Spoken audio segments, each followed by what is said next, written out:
Hey everybody, how's it going? It is Mike from Freedomain Radio. Steph is here, but first I have a bit of an announcement. Something I just want to say. We are currently experiencing some issues with our podcast downloads. It's happened 3 times in the last 3 weeks. We go through a CDN service, which is servers distributed all over the place. So you can get your podcast downloads really fast. We've been with these guys for a year, and the service has been immaculate until we come up for our renewal. They send us a $7,000 bill, and then stuff proceeds to start breaking and not work. So this is the 3rd time. I just got a bunch of notices today from people saying that they couldn't download X, Y, or Z, and looked in the service, and there's a bunch of errors because it tracks every podcast download that doesn't go through. So we are aware of the issue. We are working to resolve it. We did get a $7,000 bill from them shortly.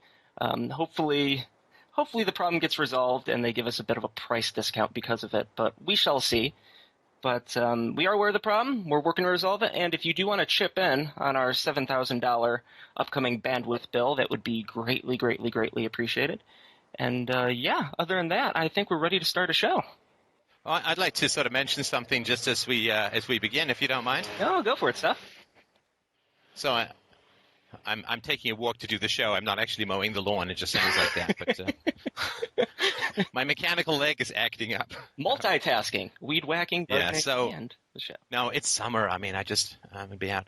So I've seen a couple of comments, right? I think people are making kind of a mistake about how the show is funded. And that's not going to be a donation nag, right? But and it's partly just due to the fact that we use the word donation here. And the reason we use the word donation is we can't compel people to pay, right? I mean, this sort of goes way back to the beginning of the show when I was sort of thinking, it'd be great if we could charge people 50 cents a podcast and so on. But I think it's worked out, and I think it's a good idea to not have a paywall. Lots of people do have a paywall. Tom Likas has a paywall. Peter Schiff has a paywall. So we do put the show out for free. Now, we do say donate to help the show. And the word donation, of course, is a challenge because it makes people think of a charity. But really, a donation is you're paying for my time, for Mike's time, for Stoyan's time, for the bandwidth servers, for the technology, for all the books we have to read, for the technical equipment that we need, for the studio, you name it. It is not cheap to run an operation of this size. As Mike said, we're just getting a bill for $7,000 because the show has been so successful. Now, we do say donation simply because we can't make people pay. I would love to make people pay. That's sort of how things work generally in the free market. But I think it's neither productive nor helpful to attempt that. But and the reason I say that I would like to have people pay is for 2 reasons. One is that we then have more money to grow even further. And 2, people who would be serious about philosophy would recognize the value. But because we use the word donation, people immediately think a charity. Now, I've never referred to this show as a charity, at least to my memory, because it's not a charity. It's obviously not a registered charity, and it's just not. It's not a charity. Charity is when you give people something and you don't get anything in return, right? I mean, you give to the homeless guy and you get a hand job. That's not charity. That's prostitution, right? And so when you give to the Salvation Army, you don't say, well, great, now I want to see some breakdancing, right? When you give to the Red Cross, you don't say, I'm a vampire, send me a couple of bags of blood, right? Then it would no longer be charity but purchasing. So it's a charity if you give money to something and to some group, and in return you hope that they do some good with it, and you get that nice, good, toasty, oats, heart-flavored feeling of happiness and so on. If you are consuming these shows, if you are downloading, if you are watching, if you are consuming these shows, then it's not charity to pay for what you consume. It's charity to give people stuff and you don't get anything in return other than, we sponsor, I guess my wife and I sponsor a couple of kids around the world. We don't say, and send us their kidneys when they mature, right? I mean, we don't expect anything other than we hope that this does them good in their life and so on, right? So it's not a charity because if you're consuming the fruits of my 40,000 hours of philosophy and education and so on, and all of the Mike's expertise and all of Stoyan's expertise and all of the technical hardware and software and bandwidth costs and everything, if you can, then you're consuming a good. You are consuming a good. And when you consume a good, you should pay for it, obviously.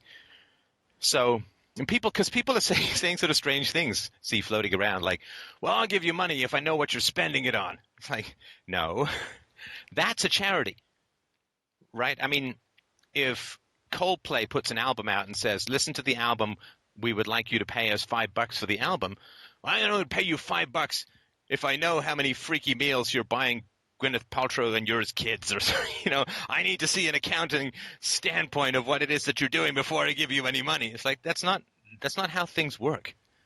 You don't go to a Queen concert and say, yes, but I need to know how much perm exactly Brian May is using. No, you go see the Queen concert, you got to pay to see the Queen concert, right? And if you want to listen to this show, you really, of course, since this show is about, it runs on the honor system, right, which is payment on the honor system, 50 cents a show. And the price really hasn't gone up in 8 years, although the price of just about everything else has gone up enormously over 8 years. It's 50 cents a show. And some of the shows are 4 hours long. So I think if you are paying less than some people pay workers in the 19th century, you're getting a fair old shake and deal for philosophy. But this idea that I need to tell you what I'm spending it on, I mean, that may be true for a charity, but it's not true. You don't really get to ask that stuff when you're buying things from people, or well, I think Steph has too much money. It's like, well, that doesn't have anything to do with integrity, right? I mean, you don't say, well, so-and-so has, even if it were true, so-and-so has so much money, and therefore I can take stuff without paying for it. Because there is a little bit of stealing going on. If you're taking a whole bunch of time, resources, energy, and money and not contributing, and contributing, again, doesn't have to be financial, right? It can be just go share the videos. I don't even ask for money. Money's great, and money is necessary. Without money, there's no show. That's just the reality of us not living in Peter Joseph's adult fantasy land. But we need money. But you're kind of taking without – you're just consuming, right? There's no ads, and we're pretty generous with everything we put out here. And if you're consuming without contributing, it's not very honorable. I mean, you know that, right? And I'm not saying, listen to one show, send me 50 cents, store it up a little bit, because otherwise with PayPal I get like 3 cents and change or something. But you need to do the right thing if you're listening to the show. You need to, and you can put up these things like, well, what's he spending it on? It's like, it doesn't matter. It doesn't matter. Right? You don't go into a store and say, I'm going to steal something unless you give me an accounting of what you're going to spend the profits on. It doesn't matter. It doesn't matter. I mean, I'm telling you, I'm not spending it on anything dishonorable, right? And I'm not taking regular baths in liquid gold. But it doesn't matter. It doesn't matter what I do. It doesn't matter what the income is. It doesn't matter any of those things. What matters is that you are consuming a resource that is expensive to produce. And you should, in the long run, of course, when you keep a rough track of what it is you've listened to and cough up the money. It's not a lot. Most of the shows are over an hour in length. And 50 cents an hour of philosophy, that's probably less than Socrates charged when he chat with you and request lunch. So I hope that helps. I hope that makes some kind of sense. That having been said, let's move on to the core point and purpose of the show, chatting with you, the dear and gorgeous and frontal-lobally enlarged listeners. Mike, who do we have on first? All right, up first is Trevor and Sky. They have some parenting questions. Trevor wrote in and said, I have been trying to implement peaceful parenting, but mostly I can't seem to take control of my frustration, anger, and selfishness. I have hurt my children and want to take control, but how do I process my own problems so I can be a great father?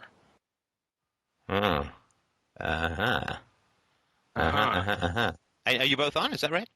I am on. I'm not sure if Sky is on at the moment. She's sort of juggling taking care of the kids, and we'll jump on. I think she's listening, but I don't know if she's available per se. You may jump on the call, not the kids. Okay, that's important. Yeah. So what is it that you mean when you say – the word that jumped out for me there was selfishness. You can't sort of control your own selfishness. What does that mean? Well, I guess I feel like – I mean, we've got 3 kids, so ages 1, 3, and 5, and obviously that's a lot of work. And we don't really have a lot of family. Actually, we don't have any family that is like really involved in raising them. And so I just feel like we're doing it all. We don't have any help, and the kids are really demanding, and I just get so frustrated sometimes. I just feel like their demands are too much that I can't handle it, and I just want to push them away and just, I don't know. I just want to tell them to just get out of here and just leave me alone sometimes. Do you know what I mean? Oh, no, I know exactly what you mean, and I don't think there's a parent alive who has not felt that at sometimes, and sometimes. There are times, of course, when it's more often. I feel that with one, and I can certainly imagine with three, it's even more exciting. So, yeah, I can understand that. Right. And so sometimes... sorry, go ahead.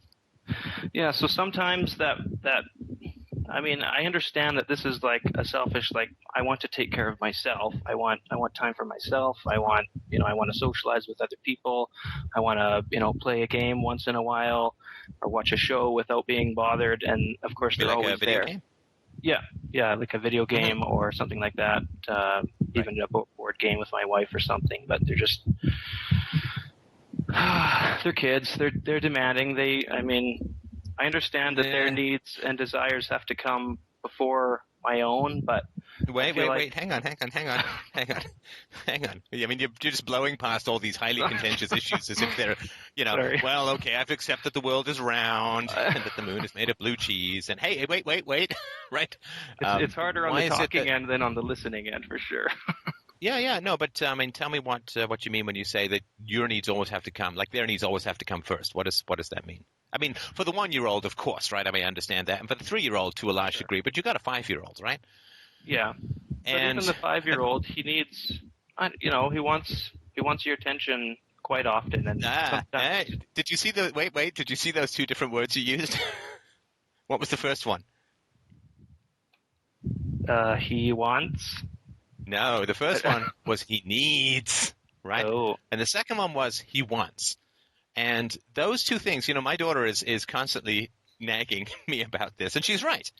When I say, well, I need a bit of time for myself, she says, no, you want a little bit of time for yourself. You need food. You need air. And she's right.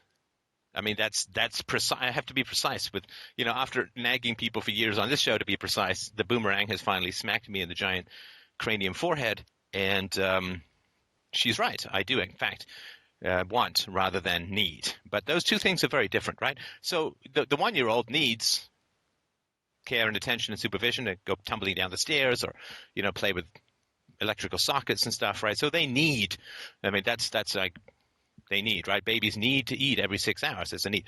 The wants is different, though, right? And helping kids to differentiate between needs and wants is, I think, one of the primary jobs of a parent. Otherwise, everything's screaming high priority, and you can't have any organization in what you do, right? Right. Why did you have 3 kids? I'm not saying you shouldn't have. I'm just, especially without family support, right?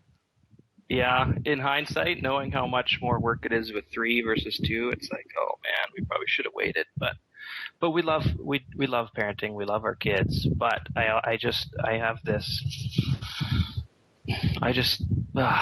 Part of my question, I also said that sometimes I hurt my kids, and that frustration and selfishness grows to the point where sometimes I get aggressive and. I'll yell or scream at my kids on occasion or even get physical with them sometimes. And then afterwards, I just feel like such a piece of crap. And I'm sorry to interrupt you. I'm getting some wind noise from my microphone. I don't know if you're breathing on it or if you're walking or if there's any kind of breeze or wind. Sorry, I had a fan on. It's off now.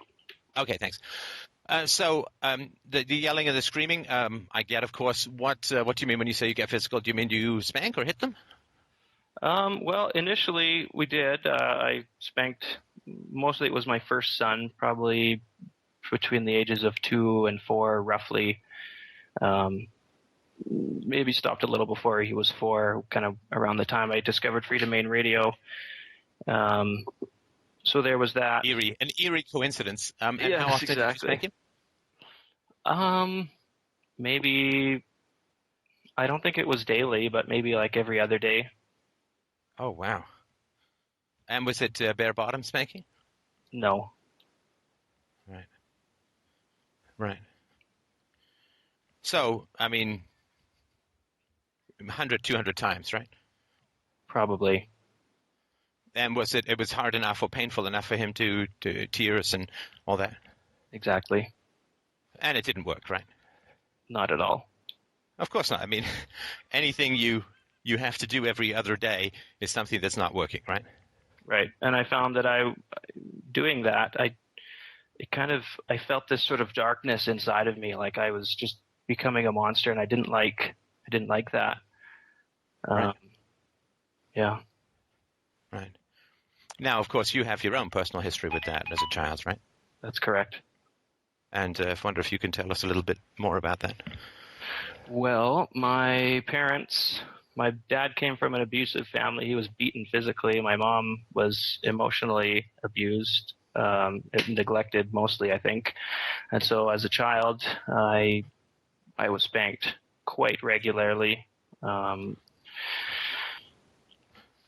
honestly, I don't know when it started, and I don't even know when it ended. For sure it ended by the time I was 10 or 12 or 13 years old, maybe. Probably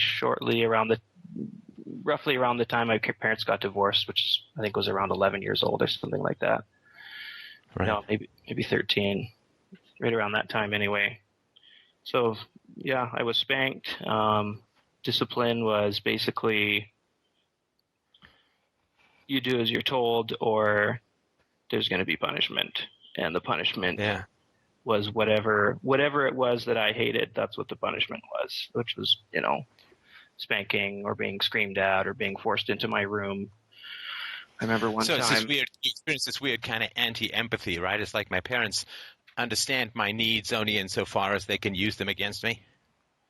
Yeah, I think so, yeah. Yeah, but at the same time, there was like this sort of affection that they would also give me. So, I mean, as a child, you latch on to your parents and you crave the affection. And so I did. But then also there was that mean, nasty side. Right. Right. And I remember, which is, I mean, not uncommon, right? Yeah, sure. I mean, it's like saying, well, I was addicted to heroin and there were never any highs. It's like, well, no. I mean, the whole part of the point of addiction is you're chasing the high and escaping the low, right? It's the two things that you need.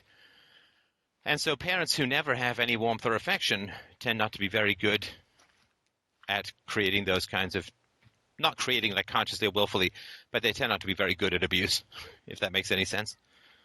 Sure. I mean, nobody gets addicted to baking soda, right? Because I hear the high sucks.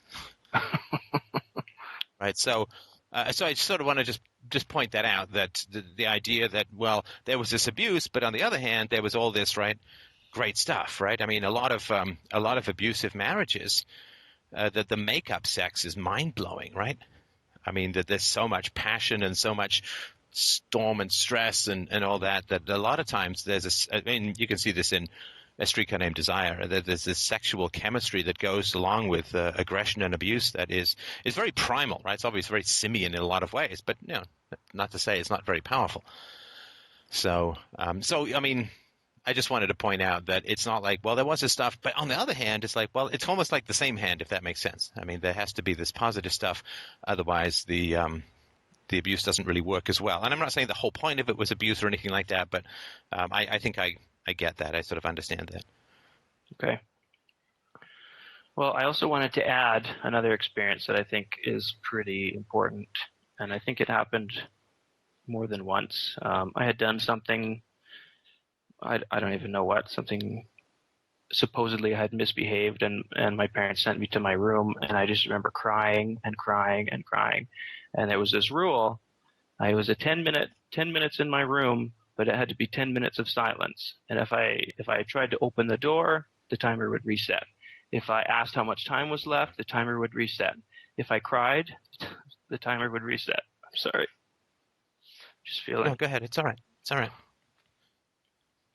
And so now. So there's sort of an impossible situation, because you're put in a situation where your feelings are incredibly negative and incredibly strong, but at the same time, you are not allowed to express those feelings, right? Exactly. It's like me basically putting a hot iron down on your forehead and saying, "Don't flinch." Pretty much. Yeah. What were you feeling just then? Some of the memories of that sort of impossible situation of feel and don't feel. Yeah, I just remember at some point, fairly young, maybe 5 or 6 years old, just realizing in my head, like, oh, crying is stupid. Crying doesn't accomplish anything, so I'm just not going to cry anymore. And since then, I never really cried about anything. Right. And I would look at other people who cried and just think, oh wow, you're dumb, or that's just so illogical. Why are you crying? It doesn't solve anything. Right. And what was your experience when you started listening to this conversation about all that stuff? You mean starting to listen to FDR in general? Yeah. Oh, I mean, it was an eye opener for sure. Yeah, listening to a lot of the different calls and sort of making connections in my mind, and I think I've come a long way. My wife and I decided that we would start seeing a parenting counselor, which has helped a lot. But still, I feel like I've got these emotional issues that I haven't dealt with, and I don't know how to deal with them. Yeah, would you like to talk about any of those in particular, or would you like to pick one to sort of try and flesh through? I was hoping maybe you could give me a little bit of clarity, moral clarity on where I should be with my parents, because I've always focused on the affection side and never on the abuse side, and I've always sort of been chasing after them to try to be the parent that I need them. Like even now, my dad is never around. He hasn't been around ever since my parents got divorced, and I've just always been chasing after him to be there for me. And even now, it's like, hey, when are you going to come down to spend some time with the kids? When are you going to come hang out with us or help me build a deck or do whatever?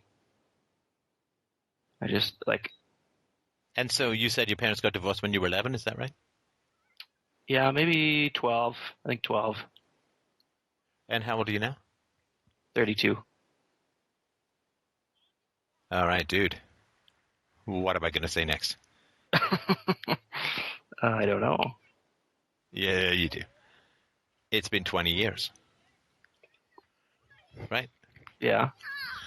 It's been 20 years, and what evidence do you have of any kind of significant change? None whatsoever.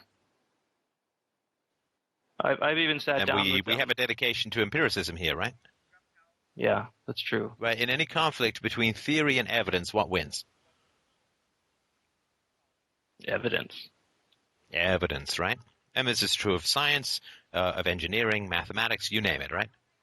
If I say there are 5 coconuts, there are 4, I'm wrong, right? If I think helium balloons fall down, I'm wrong, right? Yep. Because you can test it, right? So you have a theory called My Dad Will Change, and you have 20 years of accumulated evidence, right? Yeah.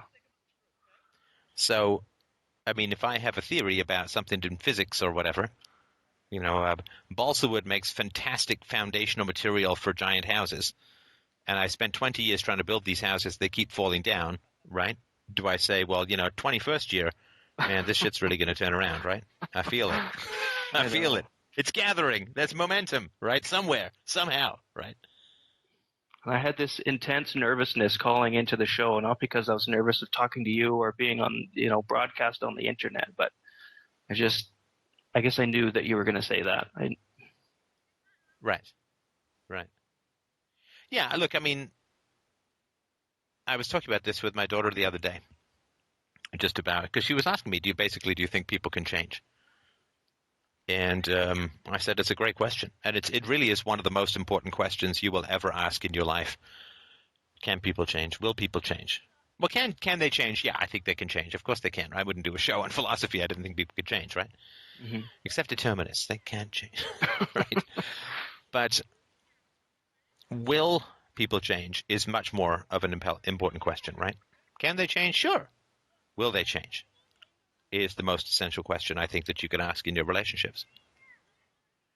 And I won't sort of go into the details, but I said that, there are a couple of things that you can tell whether someone's going to change or not, right? So I said, like, imagine if I'm like 400 pounds. I'm 400 pounds, and what if I say I'm not fat? Am I ever going to lose weight? And she said, well, no. I said, okay, so the first thing to lose weight is I have to look in the mirror, I have to step on the scale, I have to go to the doctor, I have to look it up, and put in my BMI index, which would be, I guess, approximately infinity. And then I have to at least say, look, I'm seriously overweight, right? I mean, this is old hat for people in the human change business, which is you have to admit that you have a problem if you're going to change, right? So I said, first of all, people have to say that there's a problem and it's their problem and that they have the power to change it and that they're in a negative state or have negative habits or doing something negative overall. Does your father admit that he has a problem or a challenge? He does, and I've expressed to him in the most honest way that I can how I feel about it. And he's basically says, yes, okay. And, he's been to a lot of counseling and therapy, I think, over the years. And so he's got these, Wait. What do you mean you think? What do you mean you think? Not therapy as in gaining self-knowledge and becoming a better person, more like going to crappy couples counseling because he's got a shitty relationship with his girlfriend that he's been with for the last 20 years.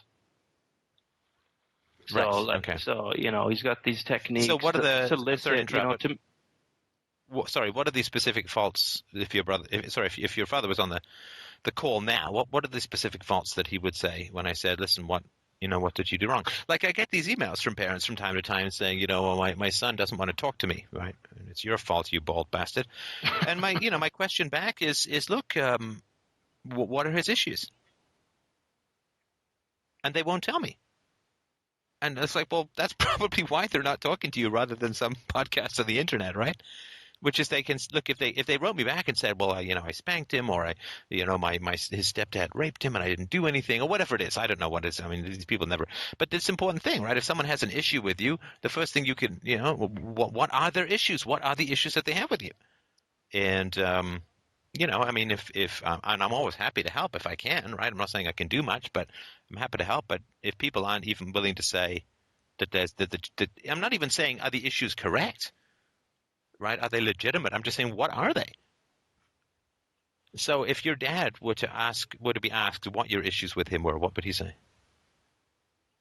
He would probably acknowledge that he hasn't been there for me, that he's missed out on a lot, and that he's put me secondary to his girlfriend and his girlfriend's kids. I think that he would acknowledge that. Well, I mean, those are things that he's done, and you said the interesting thing is that you said he missed out on a lot, which is not your issue, but, right, that would be his self-pity, right? Yeah. Because there's nothing in there about how you feel. I mean, they're just empty descriptions, really, right? Good point. Yeah, that's true. And that's like therapy speak, and I don't want to get off on a rant here. Right, but I hate therapy speak, and people, you can see people who've gone to crappy counseling, like, I just want to give you your space, I want to give you your boundaries, right? I'm like, yeah, he's I don't know what boundaries mean, and right? Yeah, he's all over that kind of crap. Yeah, so it's like, I wasn't there for them and blah, blah, blah. It's like, well, none of those are actually, like, I want the meaty base of the brain, two balls in your hand, simian emotion speak, right? Right, the fact that he's been, like, a distant and unavailable father has broken your heart in significant ways, right? Yeah, for sure. It's hampered your capacity to be an effective parent in a lot of ways. You were emotionally tortured. Listen, I'm telling you, man, scaring and punishing a kid and then saying, I'm going to punish you further if you express unhappiness. It's sheer emotional torture. I'm not using that phrase metaphorically. It is emotional torture. It's one thing to hit someone. It's another thing to hit someone and say, I'm going to hit you again if you get upset at me hitting you the first time. The first is aggression, but the second is sadism, right? It's a whole different kettle of fish. Yeah. Sorry, I'm just to think that my dad tortured me. I mean, What an asshole. Well, I'm not going to dispute that. Now, see, that's a non-therapy talk phrase, right? Which is, I think important. It is. I'm going to reset the timer, right? It's one thing to lash out. I'm not defending lashing out, and it's one thing to lash out and hit your kid, or I mean, that's terrible enough. But then this cold-eyed sadistic calculation of, oh yeah, now we're going to set a fucking timer. And if you make a sound, and if you try and get out of your room, and if we hear you crying, that timer gets reset, right? That's calculated. That's not a crime of passion. That is a premeditated crime. That's not manslaughter. That's first degree. That's planning. That's calculation. There's a whole theory. And that's not the heat of the moment, right? The heat of the moment is bad enough. And I say this because, I have talked a lot about my mom, but the reality, and I've said before, vicious, cruel, absolutely. Raging crazy, absolutely. Sadist? No. No. She lashed out, but she did not emotionally torture. So I am sort of aware of the difference. And this, I am going to turn the thumb screws on you, and I'm going to turn them tighter if you express or show any pain. I mean, that's Nazi, right? That's not Charles Manson. That's Joseph Goebbels, in my opinion. It's pretty screwed up. It is, right? But tell me what you're feeling at this point, if you don't mind.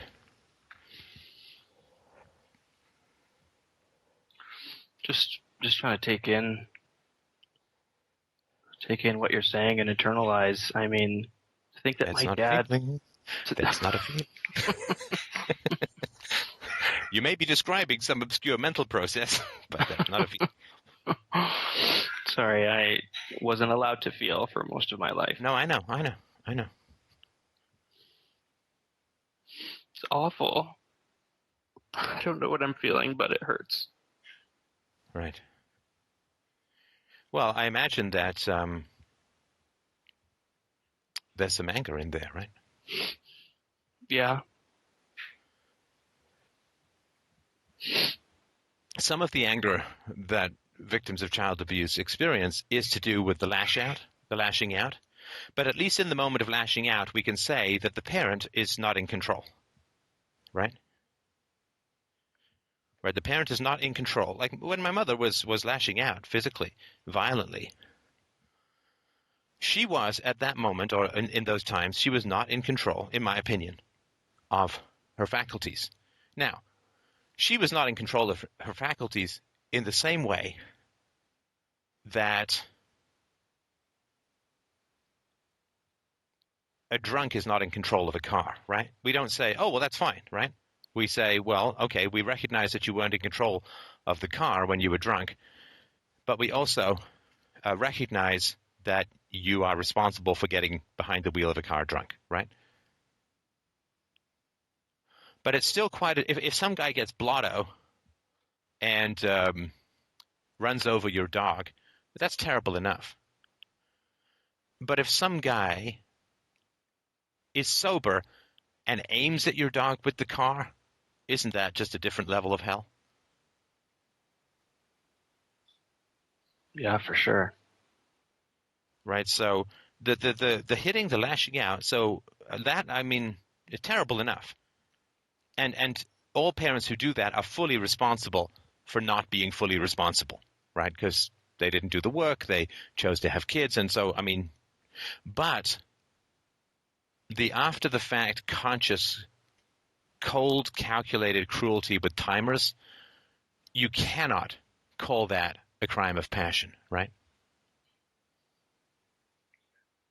Because it's not. That is a crime of willful thumbscrew turning soul destruction, or attempted.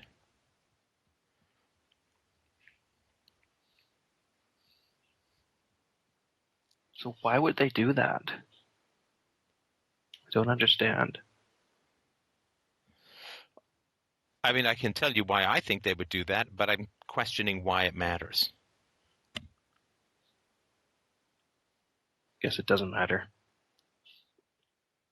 Because my concern is, because also I was very conscious that when you, as I always am, I always listen to the very, very first thing. Here's a clue, right? I always listen to the very first thing that people told me.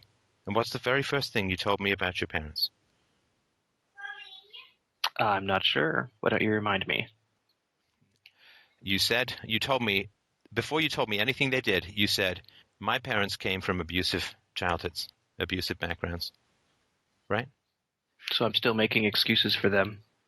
My concern is that you're looking for causality in order to pretend that not getting angry is maturity, right? Because if I can say, well, your father was trying to do X, Y, and Z based upon his childhood, let's say that was possible to formulate and be accurate about, well then, the great temptation of understanding is excessive sympathy, right?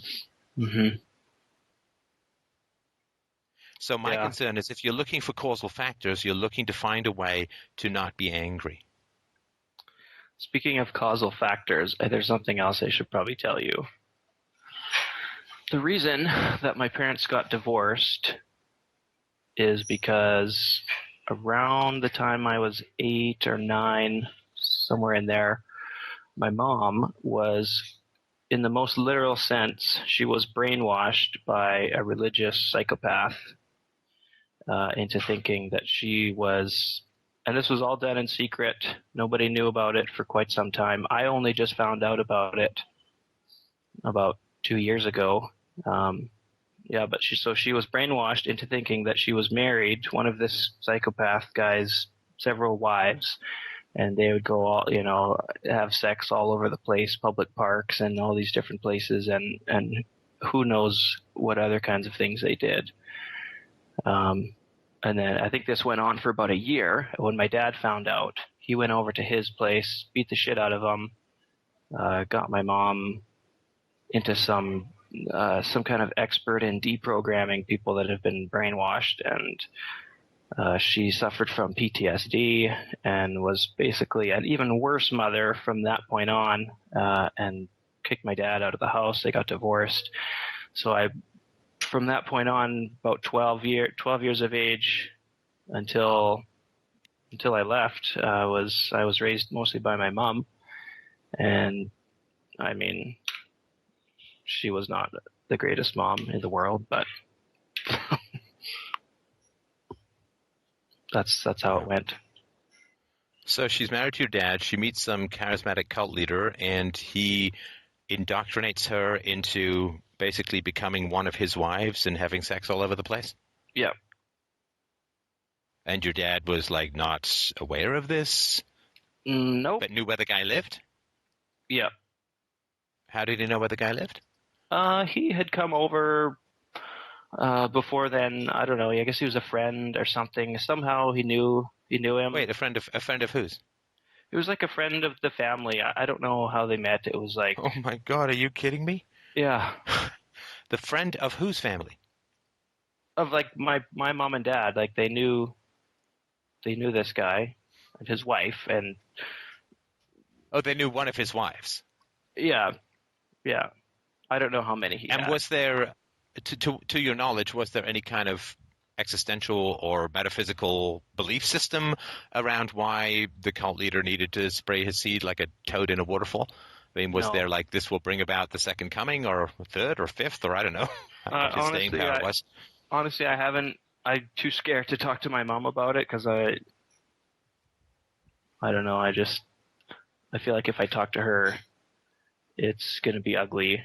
And I just haven't talked to my dad more about it to get more details out of him. So yeah, I don't know what the crazy religious wacko beliefs were, but. Wow, that's some crazy stuff, man, I'm telling you. So your parents were friends with like a truly sexually predatory, hideous, manipulative, brain-destroying cult leader. Yeah, and the way my dad tells it, he was, the most likable guy you've ever met. So charismatic and polite and just such a people person. And just everybody loved him and looked up to him and thought he was just so awesome. And so, I mean, he was happy to have him as a friend, quote friend, have him over once a month or whatever. So your dad has learned nothing. He basically is making excuses for himself, which is why you want to make excuses for him too. Tell me more. Well, I don't know. I mean, if it was revealed that a close family friend of mine turned out to be some monstrous, soul-destroying sexual predator, cult leader, or whatever, I would be like, well, shit, how did I miss that? Yeah. As opposed to, well, he had everyone fooled, and everyone thought he was great, right? Sure, yeah. Which is crap. You can't hide that kind of stuff from sane people. Yeah. So he's into making excuses, right? Yeah. I mean, he may have met the guy and introduced this guy to your mom, right? Good job.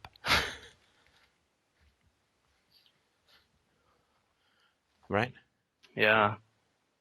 And he's a predator, and my mom, with her emotional history, was easy prey.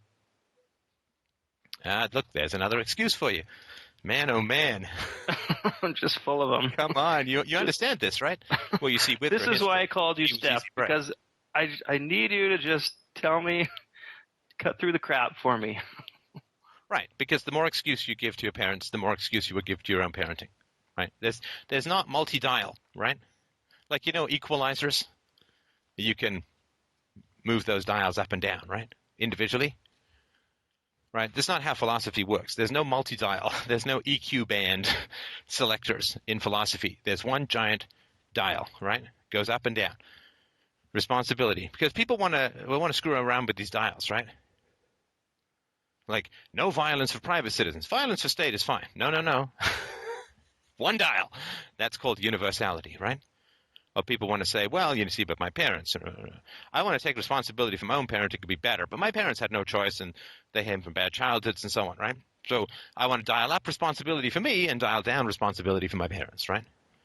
Like there's just this infinite EQ band of nudge, whatever the shit you want out of things, and somehow that's called the truth, right? But it doesn't work. It doesn't work in any universal discipline.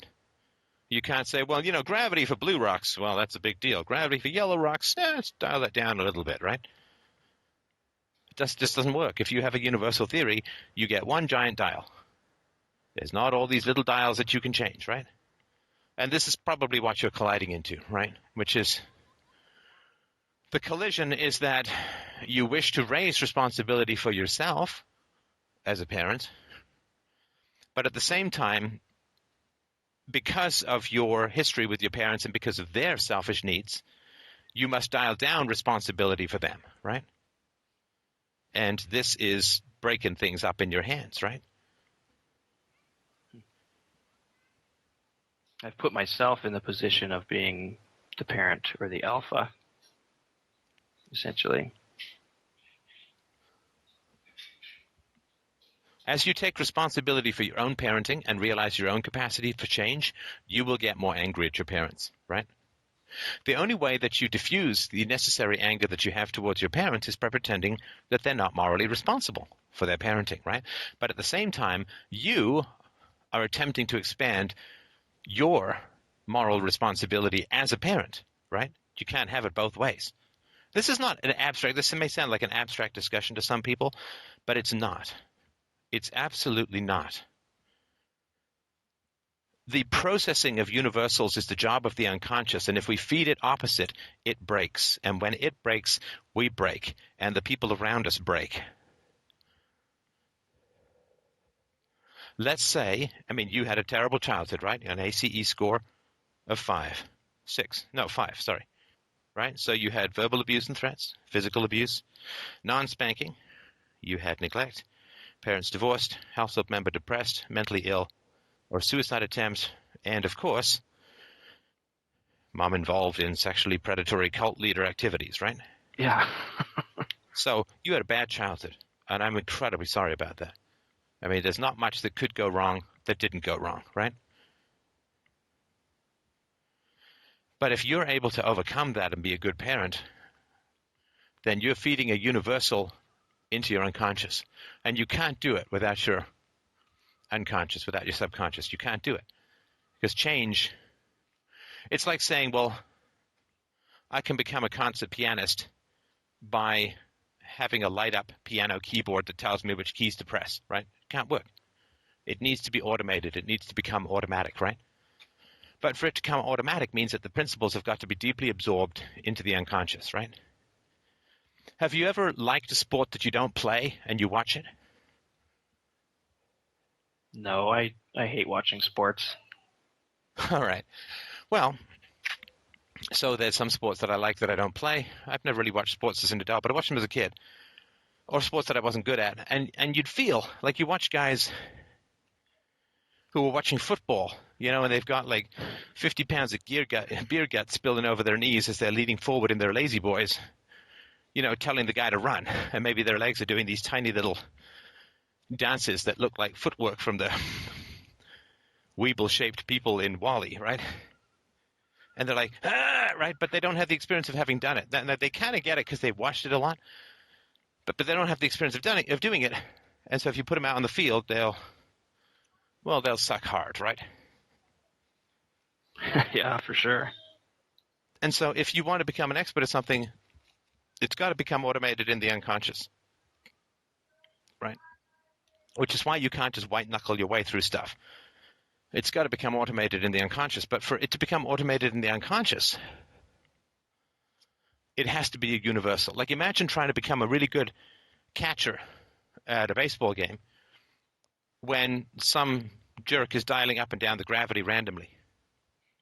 Could you ever do it? Nope. No, you couldn't, right? You simply, it would be impossible. Because you wouldn't be able to universalize air friction, ball weight, gravity, whatever, right? And because of that, you would never become an expert at something because you couldn't universalize it. Now, if you want to become an expert parent, what you're saying to yourself, what you must say to yourself is, screw history, I'm going to do better. Right? My history is not an excuse for the future, right? I don't get a get-out-of-jail-free card because I grew up in jail, right? Now, that, when you absorb that, it creates a fundamental schism between you and your parents, if your parents were the abusive ones. And the fundamental opposition or dichotomy or division is this. If you can overcome your childhood and be a better parent, then your parents could have done it too, right? Or you have to say, my parents had no choice. I am a parent who has choice. Therefore, my parents and I must be fundamentally different animals. Right? You either alienate them in a quasi-biological sense, or you alienate them in a moral sense. So, if you accept that parents can improve and that bad childhoods are not the cause of bad parenting, right? Bad childhoods are not the cause of bad parenting. Bad childhoods can be the cause of excellent parenting, Trevor. I speak with myself as an example. It's like saying that a family history of heart disease must inevitably result in people weighing 300 pounds and dying of heart attacks at the age of 40, right? No. No. If I know that I have a family history of heart disease, what am I going to do? I'm going to live incredibly healthy, right? Yeah, of course. You can do everything you can to avoid it. Right. So if my brother decides to, well, I'm going to be dead of a heart attack anyway, so I might as well enjoy all the crap and no exercise and whatever, right? Well, that's a self-fulfilling prophecy. And he gets a heart attack. He says, well, I knew it, right? Well, it happened because he knew it. And the other brother may end up living longer because of the family history of heart disease, right? Yeah, longer than even if he didn't have the family history of heart disease. Right. My family on both sides has a history of significant mental health problems, like electroshock therapy in the asylum, you name it.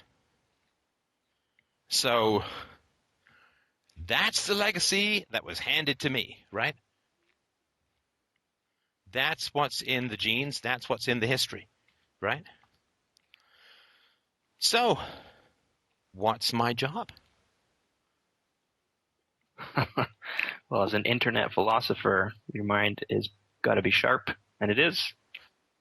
Right, but what's my job knowing my genetic or family history, or I don't know whether it's genes or environment, it doesn't really matter, right? What is my job if I'm not stupid? When I know that my family on both sides has significant histories of taking a one-way ticket to crazy town.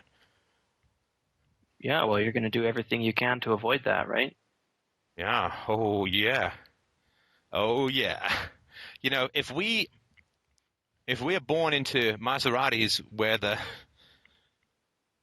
gas is pressed straight down to the metal and it's filled with jet fuel, you better become a pretty goddamn good driver pretty damn quick, right? Otherwise, Yep. you're going to crash, right?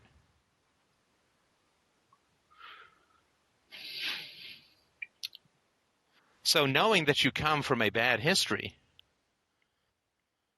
is cause for good behavior, for the right thing to do, right? My parents got divorced. I'd better be really, really careful about who I get married to, right? Yep. A lot of my family ends up institutionalized. I better be really focused on good and healthy thinking practices, right? This is why, and I'm not saying this is you fundamentally because it's such a common idea, and it's so fundamentally incorrect. The idea that a bad environment leads to a bad outcome is bullshit. Is bullshit. Bad outcomes can lead to incredibly positive. Sorry, bad origins can lead to incredibly positive outcomes. Well, my mom was on welfare, so I guess I just never learned any better. Bullshit. Your mom was on welfare, and therefore you should have done everything you could to avoid that same situation because you know intimately how badly it turns out, right? Yeah, exactly. My mom relied on her looks, and then when she hit 40, couldn't get out of bed because she was so depressed at having failed to cash in her Barbie doll for a Ken bucket o' cash, right? Huh. So I don't want you to focus. I was a damn fine-looking young man. Never wanted to focus on looks, always developed intellect, personality, ability. So when you say to me, the first thing that you do to introduce these nasty people is to say they had bad childhoods, this is an appeal for terrible, terrible, and misplaced sympathy. No. If you had a bad childhood, you are damn well 1,000 times more responsible for not reproducing it because you know how bad it is, right? Yeah, definitely. The idea that coming from a bad environment gives you some excuse for being a bad parent is completely insane. You have to have stopped it because you know exactly how bad it is, right?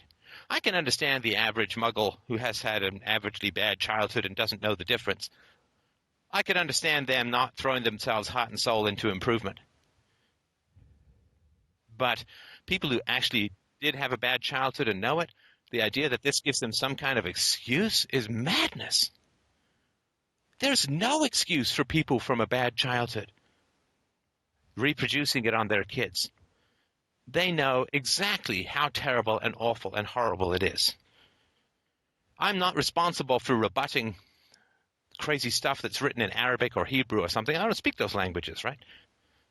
But if I do speak those languages intimately, my responsibility level has just gone up, right? I may not have to do it, but it's certainly possible for me to do it now, right?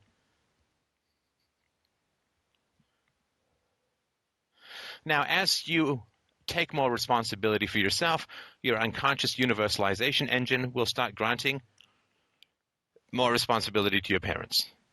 It's inevitable, right? Yeah. I mean, it's like otherwise it's like saying, well, when I throw a ball to my dad, it's affected by gravity X, but when he throws it back to me, it's affected by gravity pi X, right? It doesn't make any sense. You're on the same planet, you're throwing a ball back and forth, right? Yeah. So I know that was a long thing to talk about, but I think it's really essential to fundamentally understand that when you improve your parenting, you will run into the resistance of your parents never wanting you to know or to truly understand how much parenting can be improved, right? Because if you can do it, they could have done it, right? Yeah. Yeah. We lost the emotion there, right? Completely. Was it too abstract what I was talking about? I suppose. Sorry, no, I mean, it makes sense. I'll go back through and listen to it again and try to really internalize the emotions, I guess. But sorry, my wife passed me a note. She wanted me to tell you that the other thing with my mom is, I mean, even before the brainwashing, she wasn't very smart. And since the brainwashing. So it sounds like a mighty light load, right? Yeah. Well, and after, like, because she has PTSD from it, I guess there's some pretty nasty brain effects, and like she's even dumber now. And so, like, she's so hypersensitive. She cannot take any criticism. This is why I haven't talked to her about any of these issues, because I know it'll just be this huge, huge emotional ordeal, and she won't sleep for weeks, and she'll be. I mean, it's just a total. I just feel like I can't talk to her.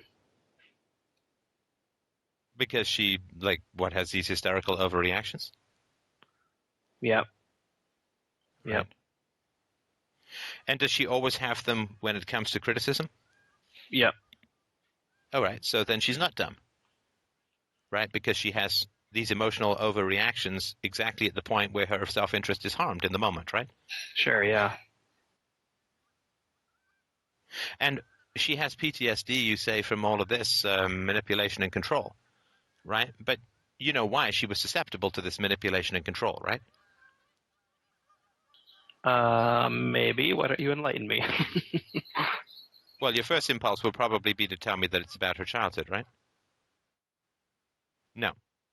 No, she was susceptible to brainwashing and manipulation and control because in her parenting and in your father's parenting, they did that to you. I mean, how's she supposed to fight some stranger using the same goddamn techniques on her that your father and mother used on you? What's she going to say? That shit's totally wrong? I mean, it's how they're parenting. Oh, wow. Yeah, exactly. It's not the childhood that did it, it's the adulthood. It's not what happened to her as a child that caused her to be susceptible to this stuff. It's what she did to her children that caused her to be susceptible. Huh. And now she's still manipulating, right? Because she's still only focused on her own needs, right? Well, something my son is saying is bothering me, so I'm going to just go screaming off into the other room, right? Yeah. All right, so it's just the same shit, right? Different pile, same shit. Her needs, right? You say, well, that's because of her childhood. Well, I assume that your mom is in her 50s or 60s. You know, it's a little late in the goddamn day to be blaming shit on stuff that happened 50 years ago, right? Like at some point, there's a statute of limitations on childhood stuff, right? Yeah, sure. Come on. I mean, I remember when I was younger, a friend of mine's mom was still having the same bitchy, shitty, empty conversations with her own mother when the mom was 60 and one mom was 60 and the other mom was 85. And they were still just back and forth over the same stupid shit. Stuff that happened 50 years ago, 40 years ago. Like, oh my God. And I remember thinking, like, wow. You don't, nothing changes unless you change it. This is fundamentally true about relationships, personality, to the world. Human personality, as Jung famously observed, is one of the most inert substances in the known universe. It makes a black hole look like a gypsy moth aerobic dancer. Right, so your mom is still doing the same stuff, and you're not going to change, right? I mean, it's just not going to happen. No, But the idea that, definitely. well, you see, there was this cult leader and now she has PTSD. Again, all you're doing is taking away her responsibility. Yeah, I see that. And you see, when you take away people's responsibility, then you get to call not getting angry at them wisdom and maturity, which it's not. It's not. It's not. It's prudence as a child and cowardice as an adult to not get angry at those who had power over you. Right? As a child, yeah, okay, got it. Right? They can hit you, they can beat you, they can withhold your food, they can get you put on these horrible like drugs, SSRIs and so on. So yeah, I mean, you don't piss off the gods when you're in prison because they can do all kinds of unholy shit to you, right? Yep. But as an adult, to not get angry at those who've done you wrong, it gets pretty close to cowardice after a while. And I'm not calling you a coward. I'm just saying that if the trend continues and is not examined, because if you take away people's responsibility, then it actually becomes immature to get angry at them, right? Like if someone is genuinely, like if someone's sleepwalking and hits me, I don't press charges, right? Yeah, of course. Because they're not responsible, right? Now, if they've been sleepwalking and hitting people for 5 years and have never gone to see a specialist, well, okay, now we're talking. But let's say it's the very first time, right? Someone has an epileptic attack for the very first time with no history, no warning, and they punch me in the stomach, right? I'm not going to press charges because that person it's a terrible accident. I wish them the very best, right? Yeah. You know, if any adult had punched me in the groin as often as my daughter's elbow seemed to have it happen from time to time, I mean, they'd be up on charges, right? So if we take away people's responsibility, then we get to reframe our anger as immaturity, which is how the cycle repeats itself. Well, I am hell-bent on becoming a great dad. Like I say, I've been going to parenting counseling. We've been reading books. We've been going to courses.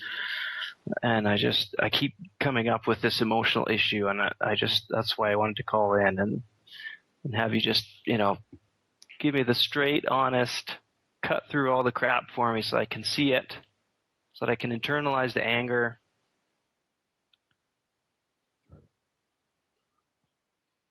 All right, well, I'll tell you then that your parents were 100% responsible for what they did to you.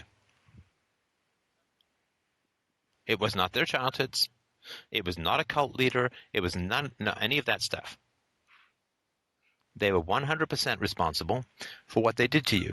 And the reason that they did what they did to you was because, Trevor, they liked it. Because they liked it. And because their needs come first. Because they got a rush, they got their dopamine hit, they got to exercise power, they got to exercise control, and that makes people, primitive people, feel really good. They liked it. It made them feel strong, it made them feel competent, it made them feel in control, which is what all organisms strive for, control of the moment. All organisms strive for control of the moment in the absence of self-knowledge, including human beings who are the only ones capable of self-knowledge. So they did it because they liked it. That's the only answer that you need to know. Why did they like it? Well, who gives a shit? Yeah. I mean, just like the zebra running from the lion. Why is he chasing me? No. Just run. The motives don't matter. What matters is your flying hooves, right? Flying hooves of safety matter. Not trying to empathize with predators, right? They did it because they liked it, because it was a positive emotional experience for them. That's pretty sick. It is. And I'll tell you something else that's even worse. They did it because not only did it make them feel good in the moment, but they gave excuses in the aftermath, right? The great pickpocketing of the future conscience is the manufacturing of excuses. Excuses are the quicksand of the future wherein we push an endless conveyor belt of empty-faced children. I hate excuses. I hate, hate, hate excuses. They are the demon of my philosophical religion. Excuses are promises of repetition. That's all it is. Whatever you excuse, you are just putting on auto repeat. We finally grow when we run out of excuses for ourselves and for other people. Fuck excuses. Excuses are the paralysis of the supposedly moving legs of mankind. Excuses are ways of saying, I refuse to accept responsibility. I am instead going to assign blame to factors outside myself which I cannot control, which I refuse to control. And I don't mind people who make excuses as long as they also give excuses. But your parents make excuses for their own behavior while giving no excuses for your behavior as a child. It's the hypocrisy of people who make excuses that is so repulsive. And when you see somebody spouting excuses, my particular instinct is to run at roughly 12 light speeds in the opposite direction. Because excuses are abuses. Excuse justifies abuse, and excuses justify and promise, guarantee, I would argue, a repetition of abuses. Whatever we excuse, we promise to reenact. And excuses are much easier in the moment. And the degree to which we allow excuses to live in the world is the degree to which we guarantee future dysfunction across the world. Right? So when you introduce your parents to me as, well, they had bad childhoods, I know what the score is.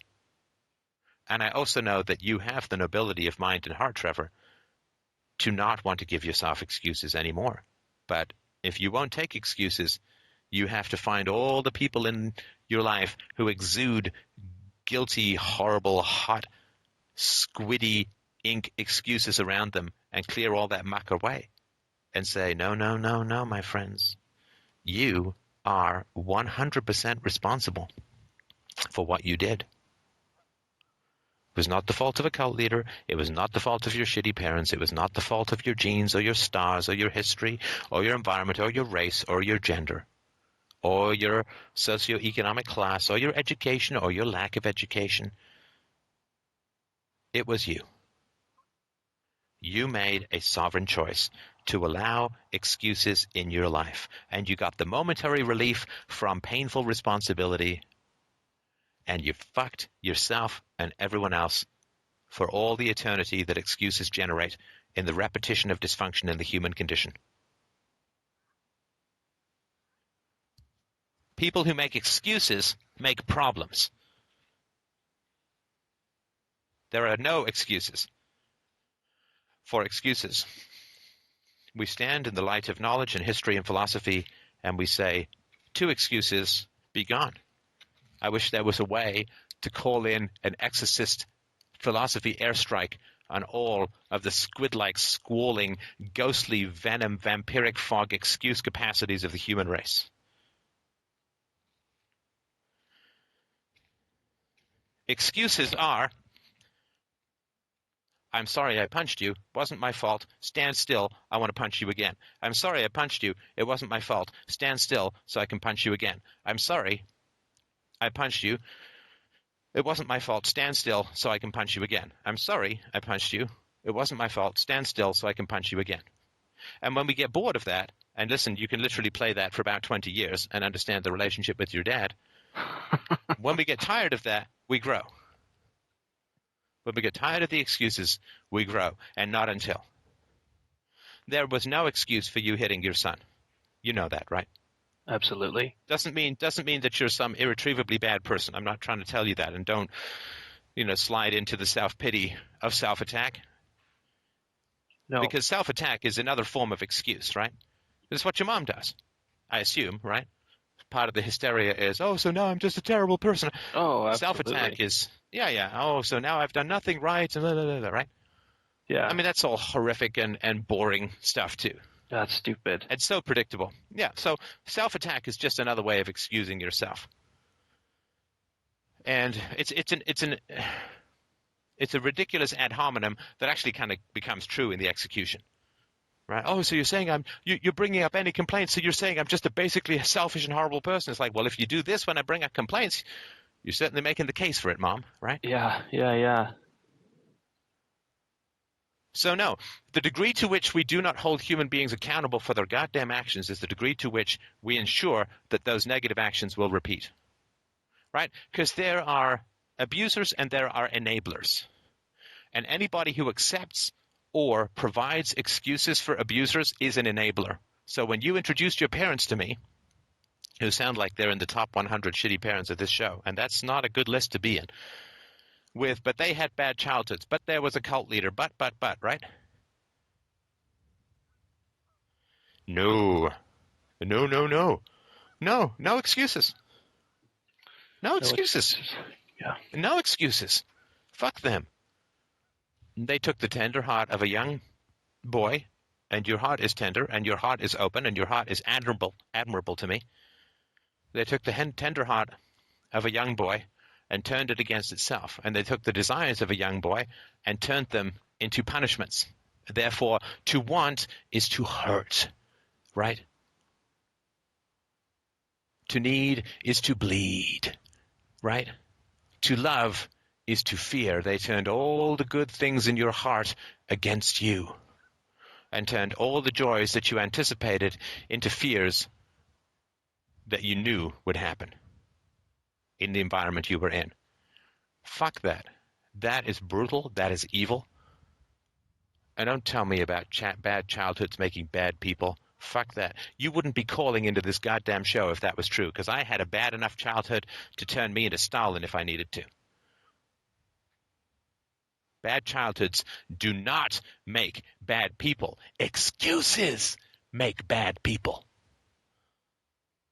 And do not participate in excuses. Do not support them. Do not acknowledge them. Do not respect them. Do not listen to them without opposition. Do not take out the sword of truth and cut excuses off at the knees if need be. Do not call in airstrikes of demonic shitstorms from the high vantage point of philosophical truth on excuses if need be. Do not participate in excuses. Do not give them. Excuses are the welfare state of moral philosophy. They strip from the earned what is rightfully theirs and give as disgusted roadkill plunder to those who have not earned it. No. No excuses for your parents. And no excuses for you. And no excuses for me.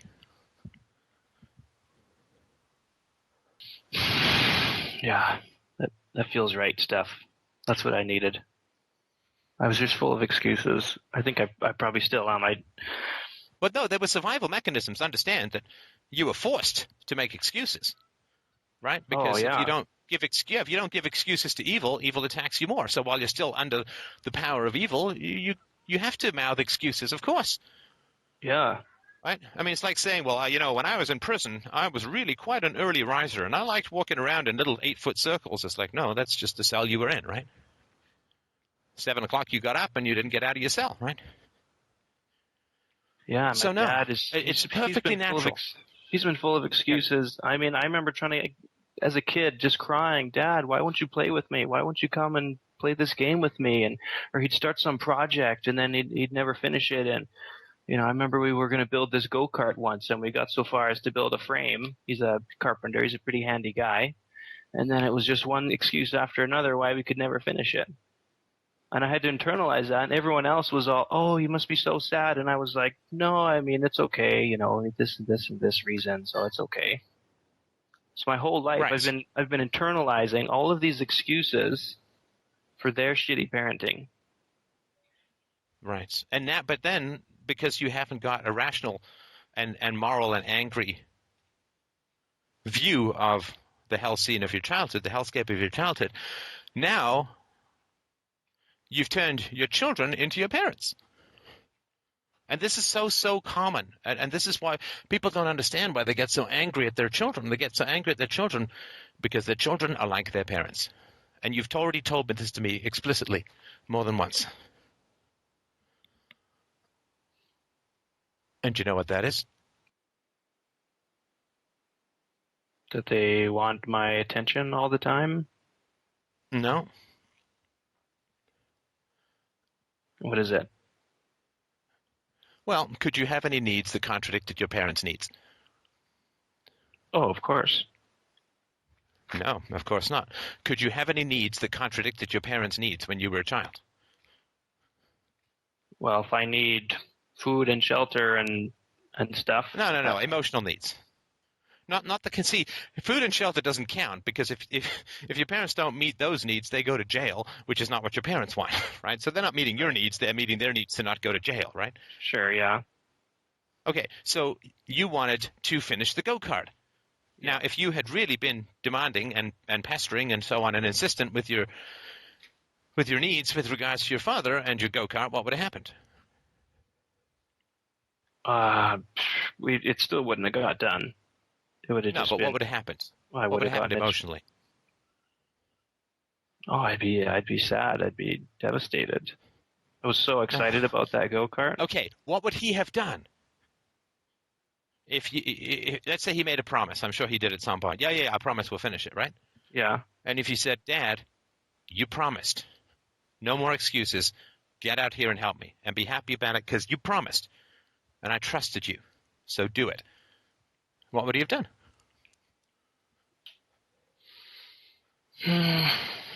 Probably made more excuses. All right. And if you had been insistent, yeah, no excuses, you promised. I don't know. I guess he might have eventually given in and said, okay, let's go do it. Absolutely not. You don't think so? No. Because if he had done that, you'd have had a go-kart. That would have worked. Yeah. Right? Because if insistence had worked with your father, then you would have been insistent. Because children do what works, right?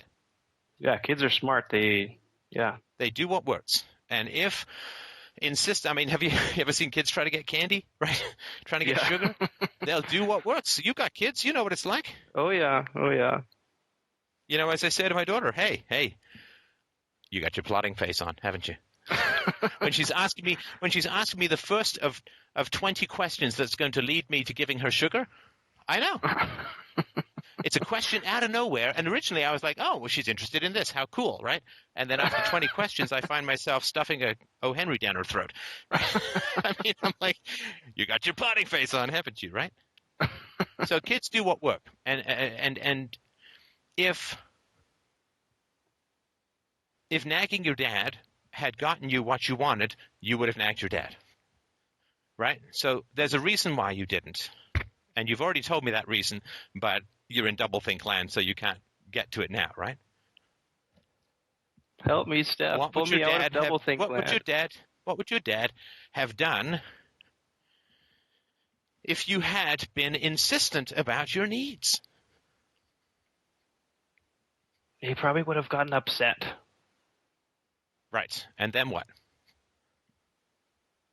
And then I would get in trouble or get hit or get yelled at and sent away. And I can tell you, if I understand your dad correctly, and you can of course tell me, don't let my theories or thoughts trump your experience, but you already told me that your dad found out what you wanted in order to hurt you with it, right? Yeah. So, your dad,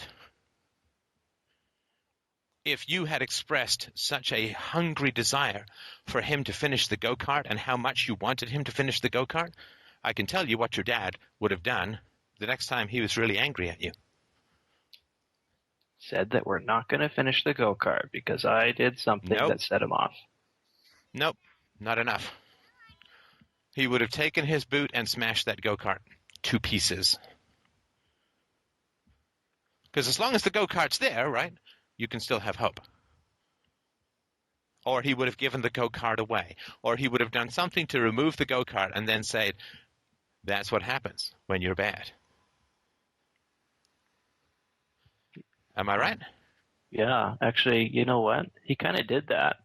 He took it out to a friend's house. They had an acreage. Because it was, they've got more room, so we're just going to leave it out at their place. And then that's where it started to rust and eventually ended up in the dump. Right. Yeah, but I mean, that's only because you weren't insistent, right? But if you had been insistent, then he would have gone, oh, well, that's what Trevor was really interested in, so I can really, that's the best way to hurt him, right? A Yeah. torturer does not study anatomy to make you feel better, but to find out where your nerve centers are and how you can do the most damage, the most pain with the least physical damage, right? Right.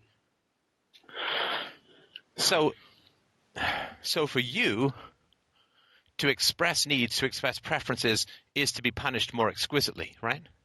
So with your parents, you cannot express a preference with them because it makes you vulnerable to being attacked, right? To being further hurt.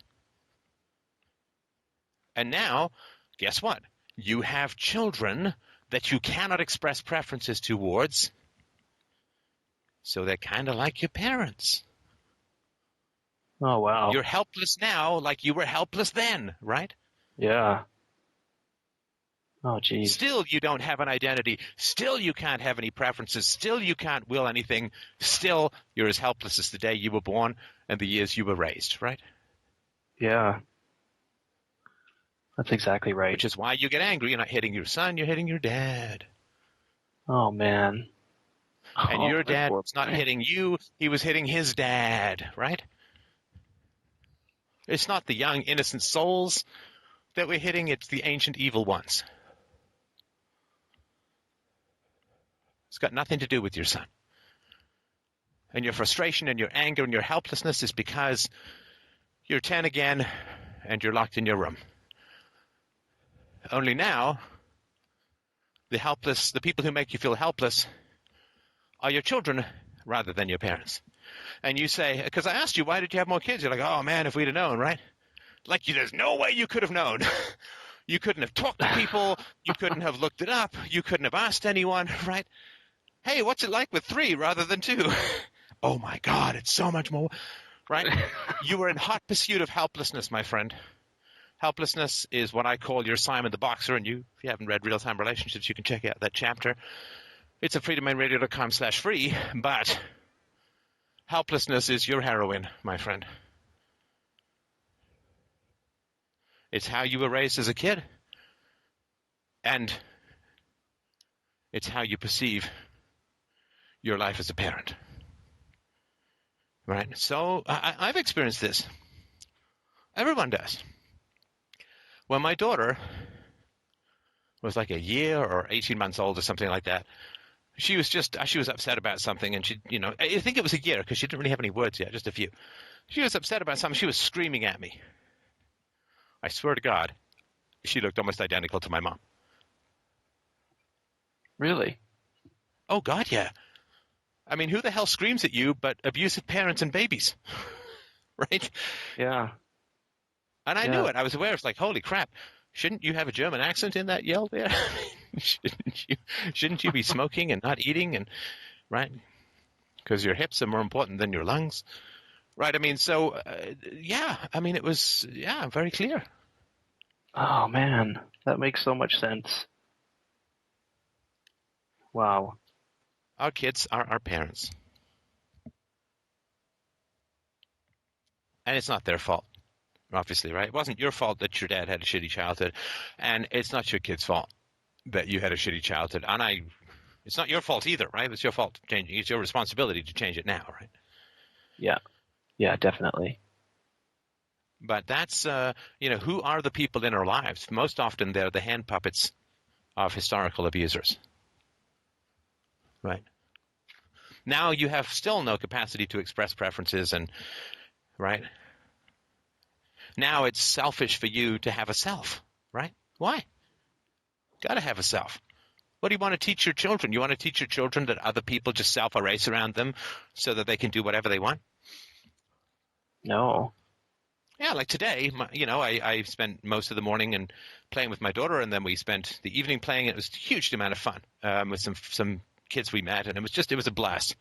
The kids we met, the parents were like, well, I don't think I've ever seen my children so well entertained, because we were playing, like I was just inventing game after game to play for about an hour and a half. It was great fun. And but in between, right, the morning and play and the evening play, I spent an hour reading, grinding my way through Literally, it is a grind of times. 50 Shades of Grey, because, the movie's coming out and I want to Oh boy. do a review. Yeah, no, it's quite fascinating. I won't get into it here and now, other than to say I can't believe anybody has any problems with the sex scenes in Ayn Rand's novels when they've read this, and it's been universally cheered by a lot of women. Wow. But and my daughter was like, well, I want you to play with me. I'm like, yeah, I get that.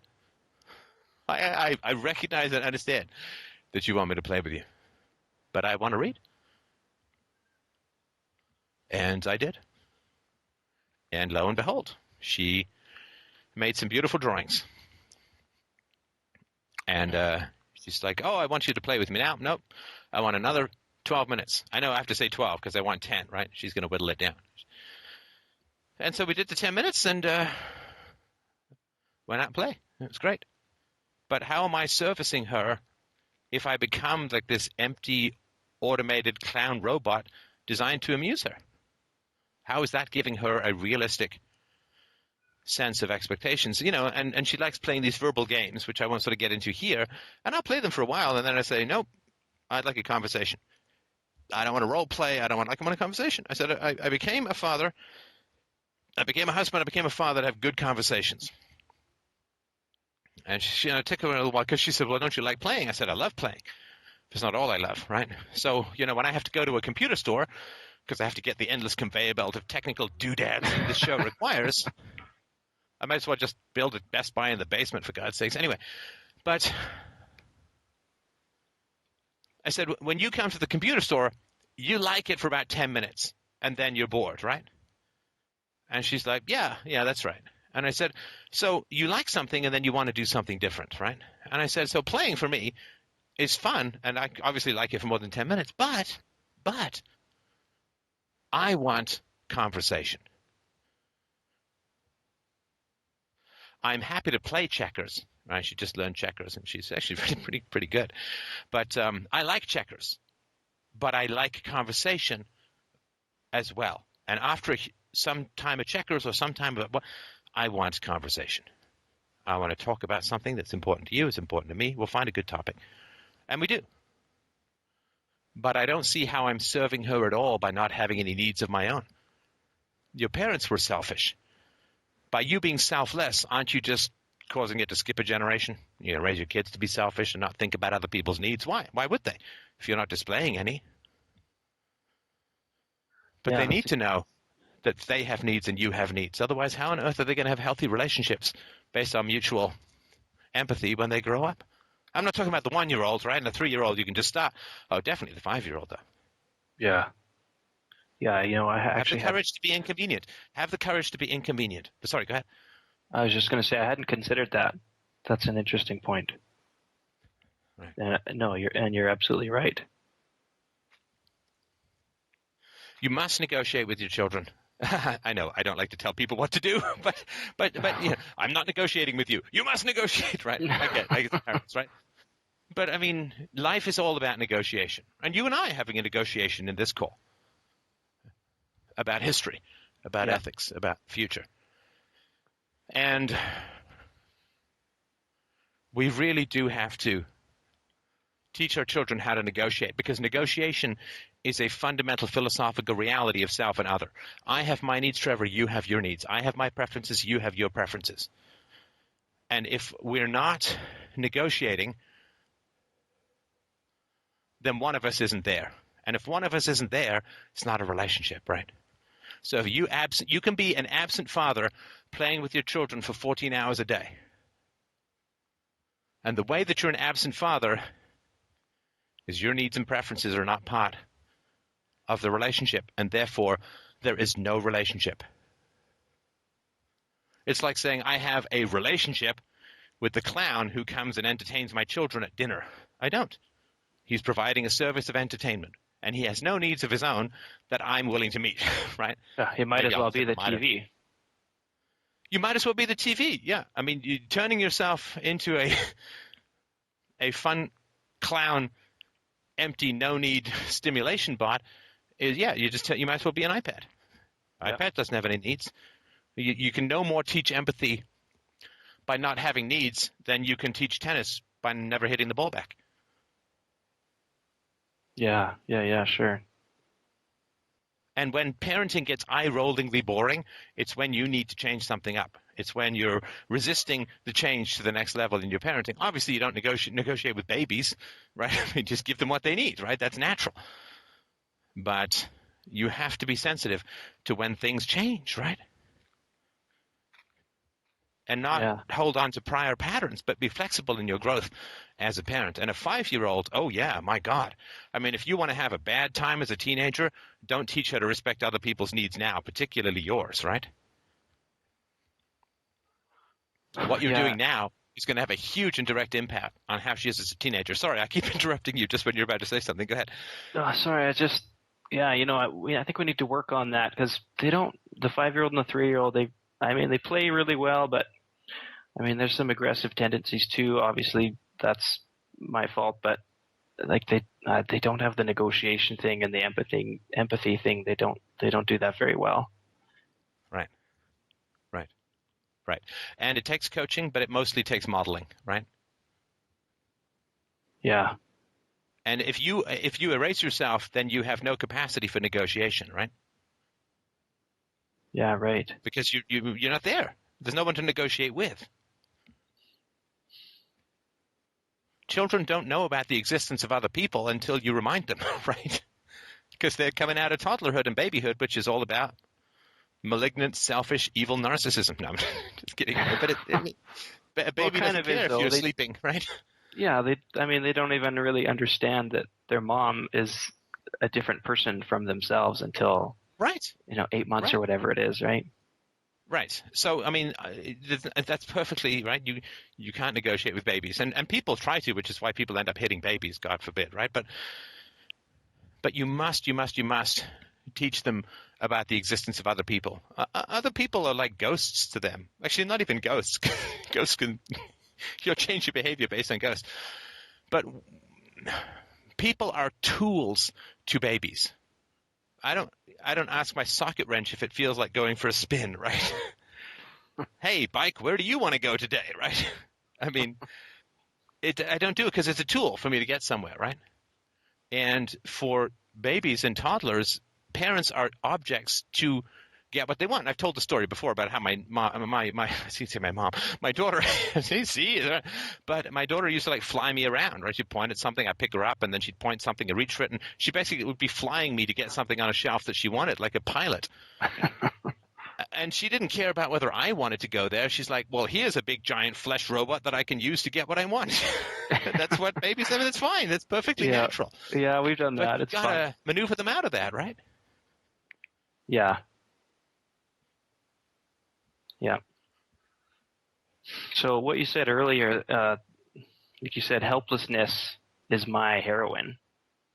That really struck a nerve. I think that's true. It feels true. So I put myself in this position where I'm doing everything that the kids want, and then sort of at the same time building up this sort of resentment and frustration, and which you then lash out, right? Yell and hit. No, in the past, right? And you had a third kid so that you could avoid negotiating with the first two. You think so? No, because now you're in emergency mode again, and you have no time and no resources, right? Because I'm telling you, Trevor, when you start negotiating with these kids, it's going to be really painful. It's when you start asserting your needs with kids, it's going to be really painful. Because you're neither giving them authority over you, which is what they have now, or you're neither giving them power over you nor exercising power over them. You're approaching them from a state of egalitarianism in the relationship. Well, that's painful as hell. Because all your unmet childhood needs will come rushing up, and you'll get emotional, and it'll be upsetting, and right? And you get angry at your parents. Yeah. You mean it'll be painful when you step me? out of line, that's when you need a map. Sorry, go ahead. Sorry, you mean it'll be painful for me to start doing that? Oh, yeah. Oh, yes. You won't negotiate with your children in order to protect your parents. Because if you exercise parental authority in a benevolent way, and reject your own helplessness, then you can no longer pretend that your parents were helpless because of their bad childhood. Right? It's complicated, but basically it's all around protecting the parental bond. Yeah, I understand. And, why did your question was, why did your dad do what he did? I mean, if it helps, your dad did what he did to you because he couldn't do it to his own father. All the thwarted anger that he had at his own father is then dumped on the child. Because he could not exercise any control or influence over his own father, he exercises brutal control over his own child. Again, that's not causal. That's the result of choices that he made about whether to process his feelings or not. But that would be my best guess. See, and I always thought that he had worked through his childhood and become a better dad than what he had. Because the stories he would tell me about, he'd come home and covered in mud, and his dad would beat him up, and and it wasn't just like a few spanks. He'd be covered in bruises and be in really rough shape after getting a beating. And this kind of stuff was all the time, and he was a raging alcoholic and just a complete monster. And so I thought, oh, well, I'm happy that my dad's worked through his issues, and now I have a good dad. So basically he gave you the script with which you were supposed to excuse him for the rest of his life, right? Yeah, I guess so. Yeah. Yeah, it's not taking responsibility. No. I mean, I've told a little bit about my childhood to my daughter, but not as a form of self-praise or as a form of, well, and this is why I do shitty things, right? I mean, or this is why you got to ignore the shitty things I do because my mom was much worse. I mean, that'd be letting my mom win, I mean, frankly, a lot of my life is driven by not letting my mom win. Seriously, I'm perfectly knowledgeable about all of that. Well, my mom was a mystic. Steph. Okay, yeah, my mom was a mystic. I'll be rational. My mom was manipulative. I will be direct, right? My mom had a crazy temper. Well, I will really attempt to really understand the roots of the fight and flight and freeze mechanism and all of that. My mom made excuses. I hate excuses. I get all of that. And there's absolutely nothing wrong with that. In fact, that can be just about the healthiest thing to do, right? If my dad was really overweight, well, I'm really going to watch what I eat. No, I won't. I won't let my mom win. Of course not. It doesn't mean I sort of think about my mom every day. I actually don't really think about her that much. But I'm perfectly aware that my you could say, extreme commitment to rationality is the result of seeing the results of someone's extreme commitment to irrationality. Of course. It doesn't mean that any of my arguments are true or false because of that, but I certainly recognize the emotional motivation. And I grew up around a lot of women who used base sexual appeal instead of any kind of personal quality or integrity to have value in relationships. So yeah, I'm a little skeptical about the value of estrogen-based parasites. Not that all women are like that. I mean, people are funny about that. But yeah, I've seen it. Oh, the poor are all victims. No, they're not. They're really, really not. They'll try and sell you that tale. Yeah, and if you buy that bullshit, then all you do is create more poor and broken people. Yeah, just subsidizing the excuses. Exactly.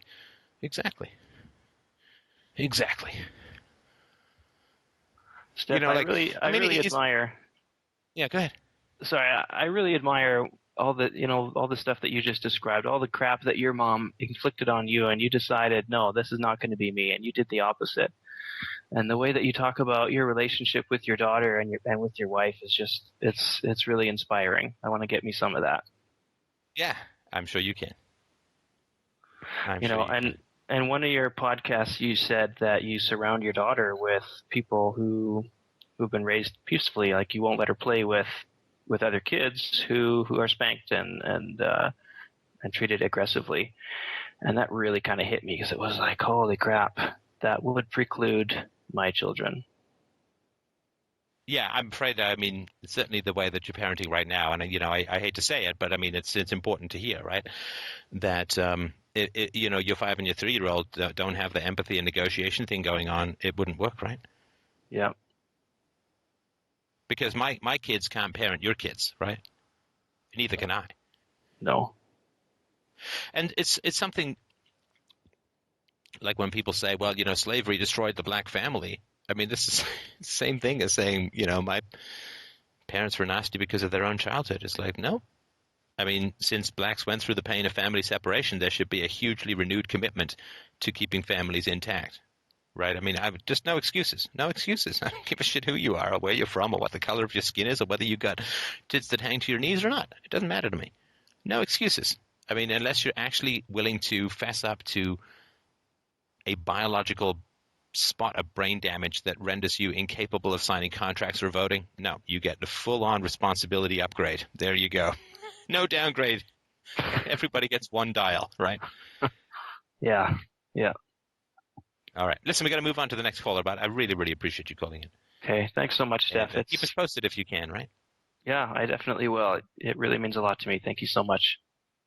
Take care. All the best to your wife and to your kids. Give them a hug for me if you can. Okay, thanks. Of course you can. Thanks, man. Bye. Bye. All right. Caitlin is up next. She wrote in and said, I'm married and we are on the brink of splitting. Neither one of us want that, but we are at a wall without the tools to know how to move forward, and we have become so incredibly toxic to each other. In the past, my husband has refused to go for any type of counseling, but has suggested I call into the show.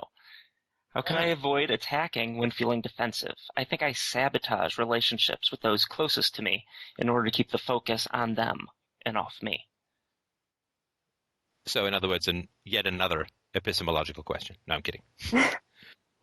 So, what's going on, sister? Oh my gosh, I don't even know where to start. Do you want me to talk about my relationship with my husband or my childhood or...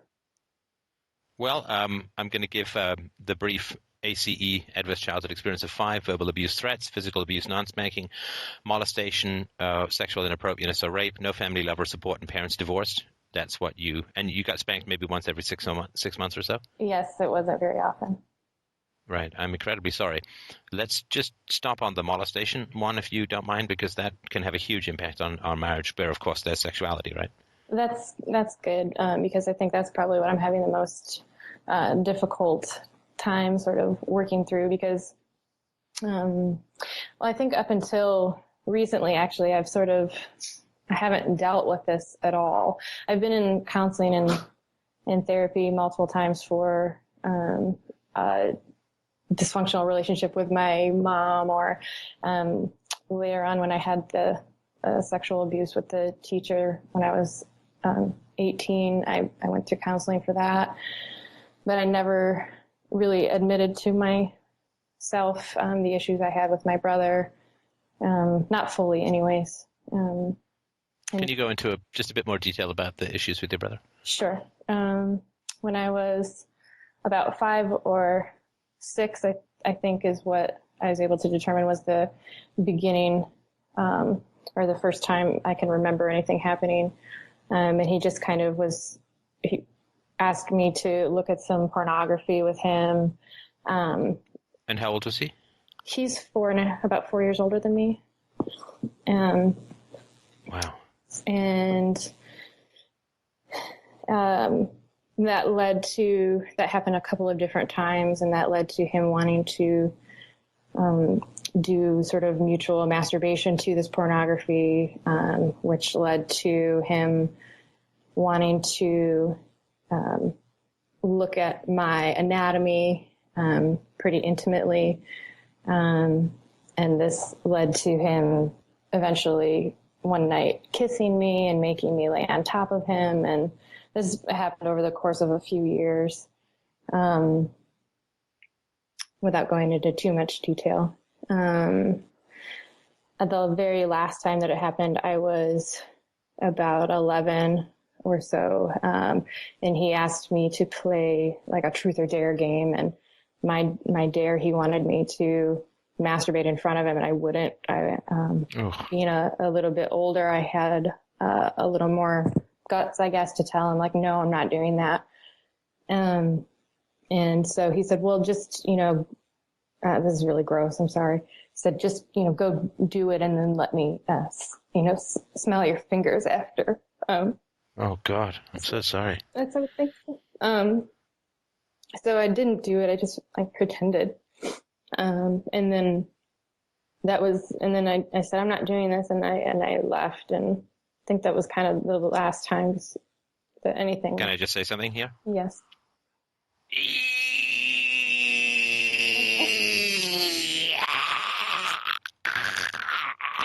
That's how I feel. Oh, like goosebumpy, skin crawly. Yeah. Oh my God. I mean, that creep factor is like a vine going up a, oh my God, that's just horrendous. I'm so sorry. It's really gross. That is some seriously creepy shit, man. Yeah. And he's pretty mean. In addition, he was pretty mean to me. So. Yeah, no, I get that. I mean, Yeah. if he wants you to give him the stinky fink, I mean, I get that the meanness is going to be there for sure, right? Yeah, there was just not a good relationship at all, It's not like he was a really good buddy of mine, and then all of a sudden he would do this, when nobody was looking. He was just never nice. So,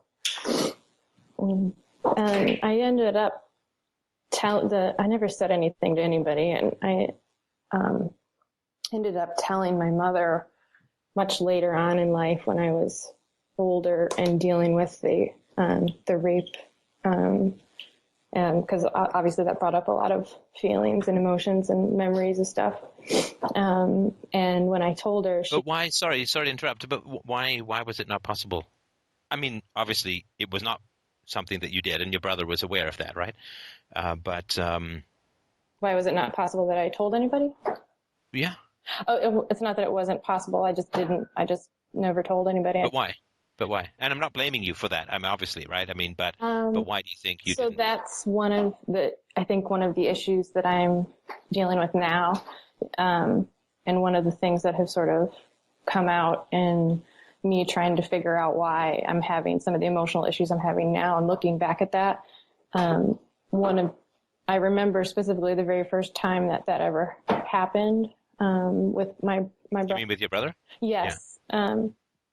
I completely just disconnected myself, shut off, looked away, pretended like nothing was happening, in order to, I think, emotionally deal with what was happening. And so I think that pattern just sort of continued. When I wasn't around him, I just didn't think about it. I just put it away and squashed it. Well, okay, first of all, that's not emotionally dealing with what happened, right? Right. I mean, it's like saying, I have chronic pain, so I'm just going to take heroin. Right. Just dissociation is a form of self-medication, but it's not a healing form of self-medication, right? It's what you do when you can't heal, right? Exactly. But when you don't think that there's any healing possible, then you dissociate, at least in my opinion. But sorry, go ahead. I guess that was in my child brain. That was the only thing I knew how to do. I just didn't tell anybody. Right. But why? What would have happened? Maybe I was afraid of sort of getting him in trouble or getting in trouble myself. Right. So the second part is important, right? Mm-hmm. I mean, basically having creepy spanky fingers for a brother is probably not something that was weighing heavily in your heart about whether he might get in trouble, right? Right. There would be two things that you would fear. You would fear either that he would, because he's revealed himself to be like a serial creep-o-matic, gross robot of the highest order. And so he obviously has no compassion for you, no empathy for you. And if he has the capacity for boundary and physical violations of the degree that you're talking about, who knows what the fuck else he was capable of, right? So either then he would have been punished, and then you'd be like, well, he's going to get me alone at some point, and then what, right? Right. I think it was I was ashamed too. No, that's not. But the second one is that you'll get punished, right? Or that people will think badly of you. But tell me about the shame thing. Yeah. You're 5, and you go and say, wait, he, I don't know what, he told me to put 2 in the pink and 1 in the stink. I don't know what the hell gross stuff he was doing even at that age. But you go to your mom and you say, this is what's going on. I mean, how would you be ashamed of that? I mean, it's not you who did anything. It's you just trying to survive this creepy octopus, right? I guess it was just because it felt so disgusting and gross, and I was kind of shy as it was, anyways, and I just I didn't trust my mom, I guess, and I didn't want anybody to know that about me, and I just felt disgusting, and I didn't want anybody else to know that. Well, but That's just kind of how I. that doesn't know. But the question then would be, and again, I'm just trying to sort of Mm-hmm. figure out the lay of the land here, right? Yeah. The question then would be, if you feel bad or if you feel gross about something, then normally one goes to one's parent to feel better about that thing, right? Usually. So the question is, let's say that, I mean, obviously you did. You felt gross and violated and it was just disgusting and so on, which I all completely empathize with. So you go to your mom, and the goal, of course, as a parent is to make the child feel better, right? Right. But I didn't go to my mom. And when I did, Because? Maybe I didn't think that she was going to make me feel better. Well, and I think it's a third of kids have openly said that they don't go to their parents when they're upset because their parents make them feel worse, right? True. Which is kind of what predators rely on, right? Right. The lack of bonding. Right. Right? Right. So I can give you one clue as to why you didn't want to go to your mom. Well, she was the lady who did such a fine, fine job of raising your brother. Yeah. Oh. She always kind of thought that there was, like, he was the squeaky wheel. Okay, like with my cousins and I are all very close in age, and we all got to grow up around each other, and we all, played together and stuff. And he was always the one that was getting sort of picked on and left out because he was kind of weird, and nobody really liked him that much. And so, yeah, I mean, I get the laughter thing because you're laughing because, yes, he's kind of weird and you know deep down, but obviously it's not exactly funny, right? I mean, I use humor sometimes in uncomfortable situations. No, I get it. Yeah. I get it. But I mean, it's hard because it's hard on the listeners. Like, I kind of get it, but it's hard because you're inviting your listeners to laugh at molestation. Right. Right. And it's hard, particularly, of course, for people who've also gone through what you've gone through. There is that temptation to make light, right? Which, again, I understand. But it's, it's not where we want to be, I think, in this conversation, right? Right. Because I can't participate in that, obviously, right? I mean, my daughter's 5, right? Of course. And, I mean, even if I didn't have a daughter, right? Yeah. So I would imagine, too, that when children experience these kinds of violations, and this is a very, very powerful and fundamental and vile violation, Caitlin, that part of what you're doing when you don't tell is trying to figure out if anyone notices. Mm-hmm. Right? It's possible, yeah. I've never thought about it like that, but that's possible. Well, it's the way that we try and figure out whether it's safe to go to an authority figure with a problem is we wait and see if the authority figure notices that there's a problem, right? I mean, this was a turning point in your childhood, right? Right, which they didn't notice. Yeah, you probably didn't remember much about the day before, but Right. You sure remember that day, right? That's true. So when you're scanning your environment as a child, and I mean, you're barely out of toddlerhood at that age, right? When you're scanning your environment as a child, you're trying to figure out, is the scarce unobtainium resource called empathy anywhere around the environment, right? Can I rely on, it's like when you're running low, tick, tick, tick, running low on gas. You're like Googling like crazy or trying to find a gas. Is there any gas around here? Is there any empathy in the environment? Right. Right? Now, if there isn't empathy in the environment, then you will be punished for inconvenience. If there's no empathy in the environment, then you will be punished for inconvenience. And so the fact that you have a vile little goblin of a brother like this is pretty strong indication that there's no empathy, right? Right, correct. Another one would be whether your mother noticed anything about any change in demeanor with you going through this shocking and appalling experience. Number 2. And number 3 would be, does your mother have any idea how creepy your brother is? Because if she does, then she should damn well not leave any child, particularly a girl, alone with him, right? Right. Now, all of these things came back to you with the indication that no empathy Correct. was around. Right. Mm-hmm.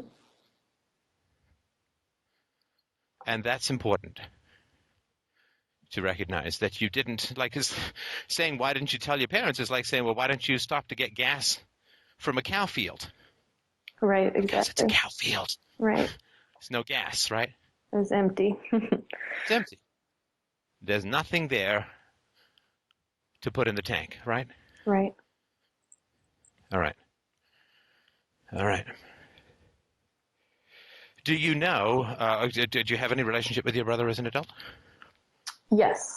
It was just kind of a surface one, though. I kind of avoided him at all costs, and we argued a lot. I don't know. I was uncomfortable around him and didn't trust him, obviously. Does he have any access to children? No. And he knows that there's something wrong with him, and he'll never admit what I just expressed to you, but he thinks he'll... What, he would never admit what he did to you? No, he would never admit that. And how do you know he doesn't have access to children? He's married, but they very much keep to themselves. They don't have any friends. They don't like to socialize with anybody in the family except for my parents. They just are very kind of hermit type people. All right. As far as I know. And he doesn't work in any field around kids, and he doesn't obviously have kids of his own, and he doesn't have friends that he might have access to babysit. I just really want to try and figure out how contained this tendency is. He said he wants to have a vasectomy, and he doesn't want any children, and he works in a railroad. So as far as I know. Is there any chance that you could give the vasectomy to him? That would be nice. Say with a ball-peen hammer or something like that. Probably not. Just something to consider. Yeah, I will. I'll think about that. In the spirit of sisterly retaliation. Sure. And I'm sorry, did your parents know? I did tell them, and you're going to get really mad about this, I'm sure, in listening to you. What my mom told me after I expressed to her everything that happened, and I didn't tell her every last detail, but I told her enough details, and she said, oh, that didn't happen the way that you think it did. That's just, that's what kids do. Sometimes they get curious about stuff, and she just completely denied it and rejected it. So she said that your experience didn't happen the way that your experience happened to you. Right. What is she, fucking Obi-Wan Kenobi? Yeah. This is not the molestation you're looking for? I mean, these are not the droids? I mean, that's amazing. Yeah. Your experience did not happen to you the way that your experience happened to you. Right. Jesus. So it was like she didn't want her picture of her world to get messed up or something. I'm not sure why that. Is she religious by any chance? Not really. She would tell you that she's a spiritual person, but no, she's not. She's never been to church, and we never went to church. And a little too much structure for somebody who's spiritual. A little too much. Exactly. Got to get up early on Sundays. Okay. All right. To do whatever she wants to do. And your father? My father, he doesn't know how to express like emotion at all. Like when I told him, he hugged me, and he said, I love you, and he hugged me, but that was it. What are you feeling now?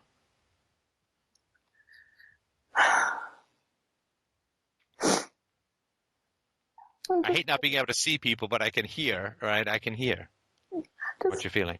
I just still feel all of that sadness, and I don't want to feel that anymore. I want to be done with this. The sadness? I want to just... Yes, I'm tired of having this be such a huge part of my life. You mean the molestation, or your father's absence, or? I guess all of it. Right. Well, sadness is not going to do that for you. I don't mean to call you this, but the phrase popped into my mind that sadness is the coward's anger. Yes. Tell me what you get from that. The sadness is the coward's anger. I guess it just would mean to me that instead of working through the emotions and learning about them and about myself and coming out on the other side, I'm using it as an excuse and staying stuck in this place, maybe. Yeah, I mean, if you cry over such a fundamental betrayal, which I understand, it is sad, but these people are supposed to damn well protect you. Right. Right? And they raised a fairly short but extremely sinister sexual predator, left you in his company repeatedly as a child, and refused to believe you when you told them as an adult. So tell me where the sadness is coming from. Is this not a massive and foundational betrayal on the part of your parents? Yes, it is. So where's your anger? I never allowed myself to be angry at them. No. They never allowed you to be angry at them. Right? Yeah, I never went there. I never went there. I never blamed them. I never. Yeah, I'm sorry to. I understand that. I mean, that's right.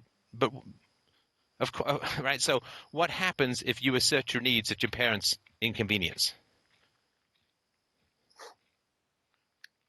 Assuming you're not the kid of the last guy, but if you're with your parents, right? What if you had pressed the issue and said, "I don't need your goddamn hug. I needed your protection when I was 5." The fuck is wrong with you people? I mean, you raised a pedophile, and you left him alone with me. Didn't you know there was something wrong with him? Oh, we didn't know. We didn't know, right? Yeah. Bullshit. Telling me there's a pedophile kid in the house and nobody has a clue. That's bullshit. Well, it is bullshit because my mother would always come to me and say that to me, like, there was something that changed in you when you were a teenager, and I think somebody probably messed with you, and she'd ask me over and over again, and I would always tell her, like, you're crazy or whatever, and then when I finally told her, it wasn't the person she had in her mind or whatever. So your mother was pestering you for, like, who molested you? Yeah. When you were a teenager? Uh-huh. And what symptoms were you showing that she finally seemed to notice? I think I was withdrawing from them emotionally, and I was kind of ornery and didn't invest in the family at all. Didn't talk to them. Didn't want to be around them.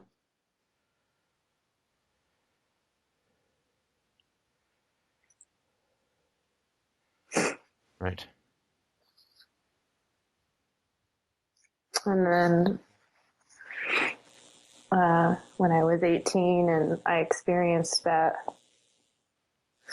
rape from my high school teacher, again, I didn't tell anybody. And about a year after it happened, the school was doing an investigation on him because it had happened to multiple people, I guess. Oh, God. Are you kidding me? No. And so, oh, man. That's hard. Yeah. Because there's massive regret in that, too, right? Right. If you'd said something, yeah, then you would have prevented the subsequent rapes, right? Well, yeah. Wait, you're hesitating. I don't want to say something that's out of line or incorrect. No, it's not. You're not incorrect there. There's just more to the story. Go on. So when the investigation started, there was, I think, about 5 girls that had come forward, and they were all older than me, so they'd been in school before me. And as they grew up to be adult women, they, found the strength to come back or whatever, decided to, tell the truth and tell their story. And so they started an investigation, and I got a call from the vice principal one day, because I was his, aide or whatever, one of his school aides, Yeah. And they wanted to know if I had any information, and I hadn't spoken a word of it to anybody. I said, as a matter of fact, I do, and I kind of spilled my guts. And long story short, they asked if I would be willing to testify, and I said yes. And I gave my account of what happened, and there was some lag time in between when I made my formal statement and when the court date was actually supposed to happen. So by the time the court date came around and we were going to do the preliminary trial, every single girl except for me had dropped out, and I was the only one that was left to sort of be a witness. And nobody told me what that day was going to be like. I for some reason, I had it in my mind that it was going to be like a private session or a small room or something, but I don't know if you've ever been involved in anything that where you had to go to court for anything, but it's very public, and there's anybody that wants to be in there can be in there.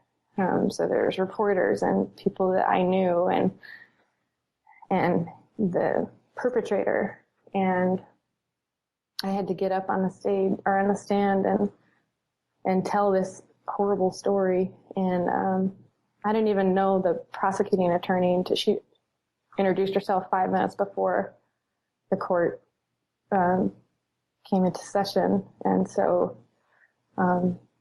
there was no preparation or anything. It was the most horrible experience. And so, like I said, long story short, because I was the only person that was there, and there had been a year of time that had passed, and there was no physical evidence or anything like that, they essentially just dropped the case, and the guy got off without even having to go to trial or anything.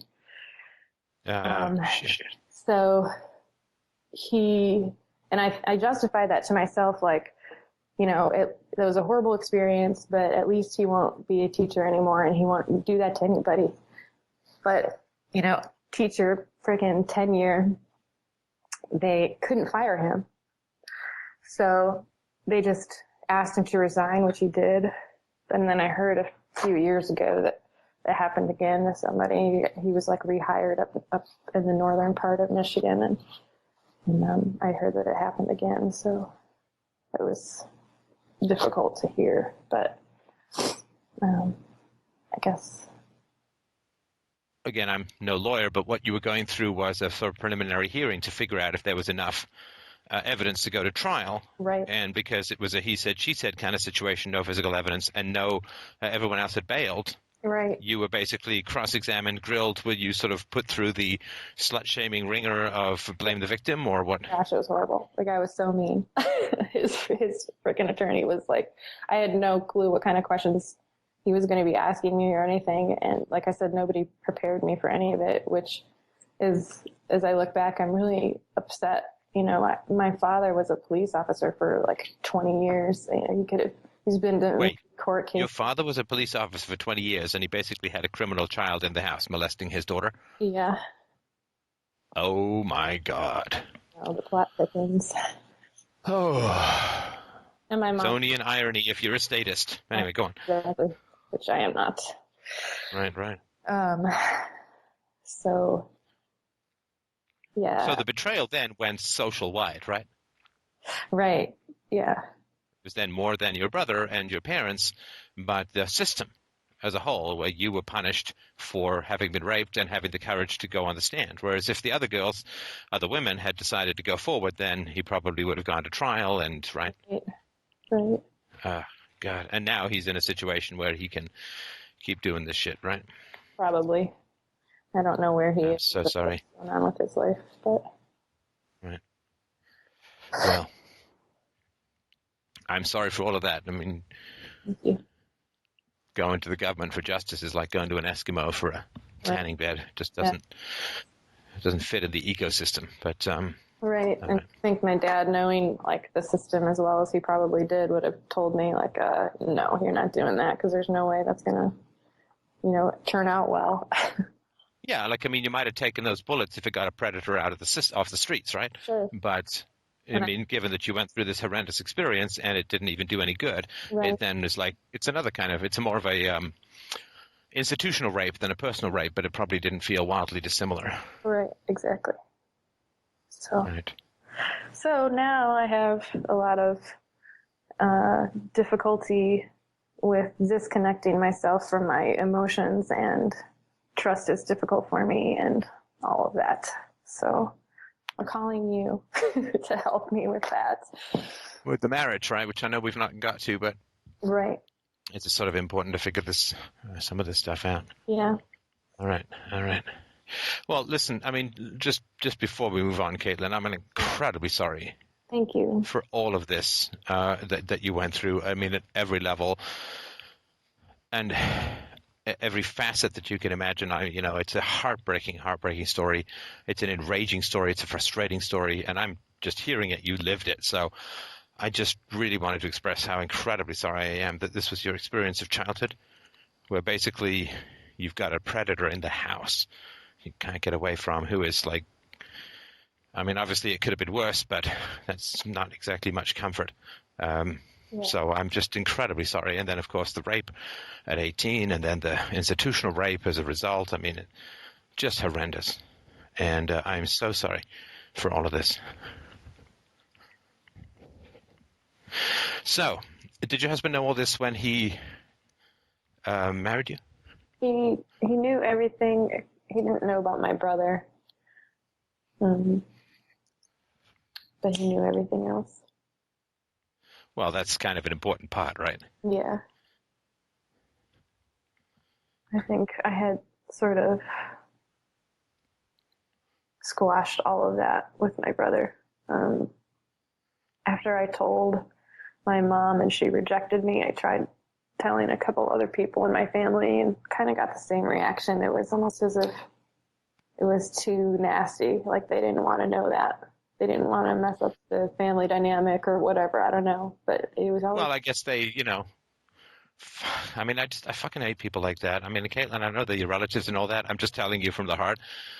I fucking hate people like that.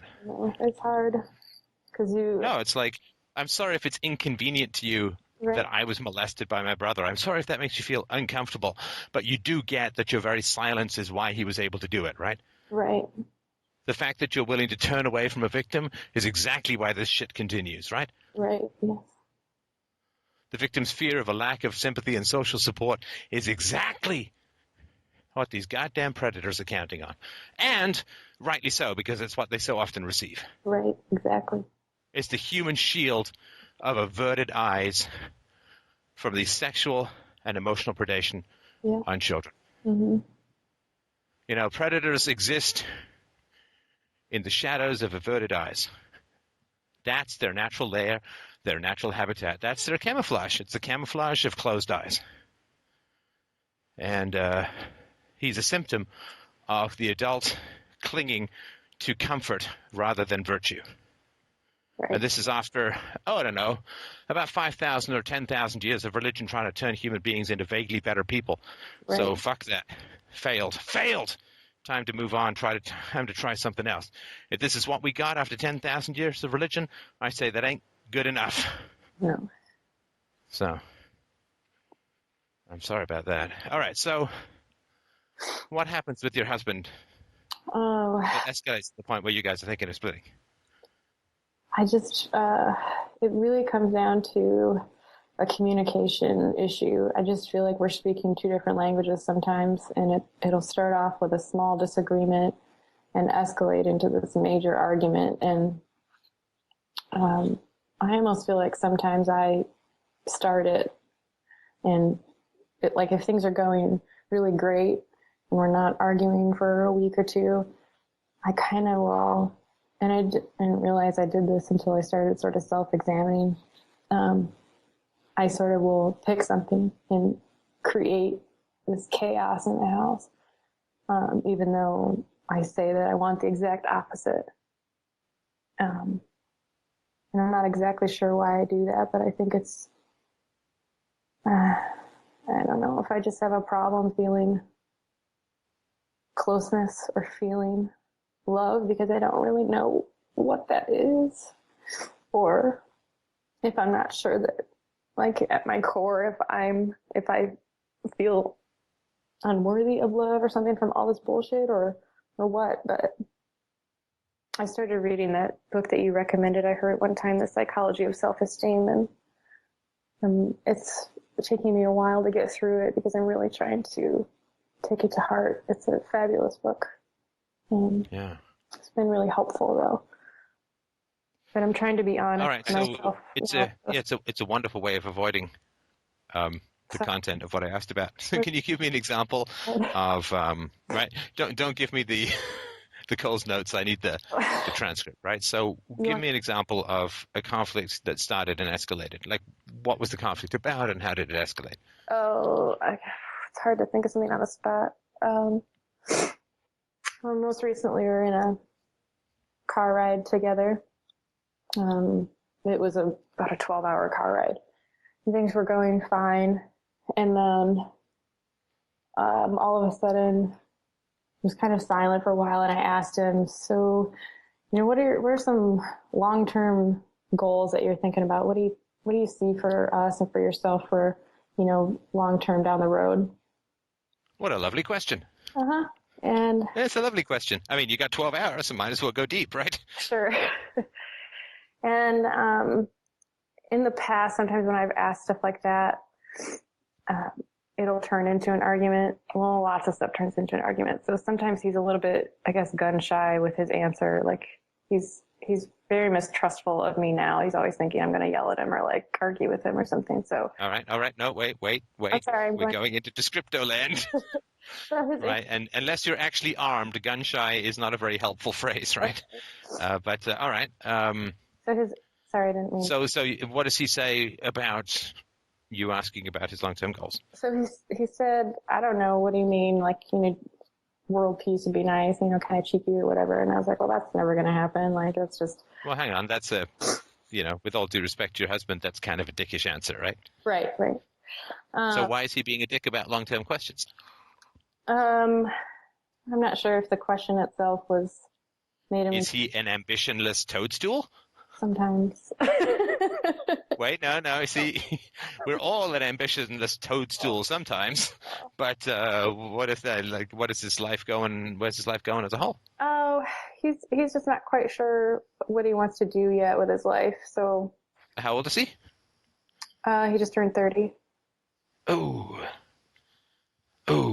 He's had a lot of very ambitious things, and he is very good at whatever he does, and he enjoys a lot of things. I think that's part of the problem. He's having a hard time picking something. I feel like he's most happy if he's able to do something like outside and horticulture or something like that. But wait, hang on. Sorry. He's 30, and he's narrowed it down to maybe something outside. I'm not sure. He's aware that he's not in the Old Testament, right? He's not going to get some Methuselah 980-year lifespan, right? Yeah. All right. I'm almost halfway through my productive adult years. I've narrowed it down to it involves non-ceilings. Yes. All right. He may need to whittle a tiny bit faster as far as narrowing things down, right? 20, sure. 25, 30, right? Right. Well, it's been hard. So what does he do now? Nothing. I'm sorry, what now? Nothing right now. He's in between jobs. And how long has he been in between jobs? About a year. A year? Mm-hmm. And what was his last job? He was working in landscaping. Right. What do you mean by working in landscaping? That's he works with water. I don't know. Is he a janitor? Is he a marine biologist? I don't know, right? What does that mean? Does he move rocks? Does he mow lawns, or does he Did he run a landscaping company? No, he worked for a landscaping company, and they do everything from mowing lawns to, making, I don't know, paver patios and designing backyards, stuff like that. He worked for one of those companies. Right. And did he do the design work, or did he do the moving heavy things work? Moving heavy things. So pretty brain dead stuff, right? Mm-hmm. Now, is that because he's brain dead, or is that because of some other reason? He's very smart. No, he's very smart. What is he like? He's casting for the next round of 5 Easy Pieces? You don't even know that film. You're way too young. Anyway. So he's 30, and his last job was moving stuff, but he's been unemployed for a year. So what's he living on? We just live on my income. Right. Right. And how much time is he spending every day looking for work? Not very much. So that kind of fallen by the wayside a little bit? Yeah. Right. What do you think of the welfare state? I don't like. I mean the political one, not the one that you're currently running. I just mean the political one as a whole. Oh, it's a scam. Right. Do you think it has like negative motivations on people? Do you think it maybe makes them more accustomed to less work and that kind of stuff? Absolutely. Right. But just purely a political, theoretical problem in your life, right? No, it's just one that I'm trying to be patient about. Why? Be a good wife. So Understanding. being a good wife is allowing a guy to be unemployed for a year and paying all his bills? You know, it's not just estrogen-based parasites that the world has to watch out for. I try to be egalitarian and non-sexist in whoever I happen to annoy and insult, right? Yeah. TBP? I've tried to talk with it. Testicle-based parasite? I'm just trying to think what we could, right? Yeah, testicle-based parasite. Mike, what do you think? Got anything? Testosterone-based parasite I liked, but Testosterone-based parasite. It's kind of a mouthful. And, you know, it's not like guys object to being a mouthful, but, I mean, it's just... All right. Okay. All right. So you may have a TBP, but so you've got the good wife thing, right? Like, don't stop paying his bills, right? Even though he's not really looking for work and hasn't worked in a year. I don't know how that would work if we're living together. My bills are his bills.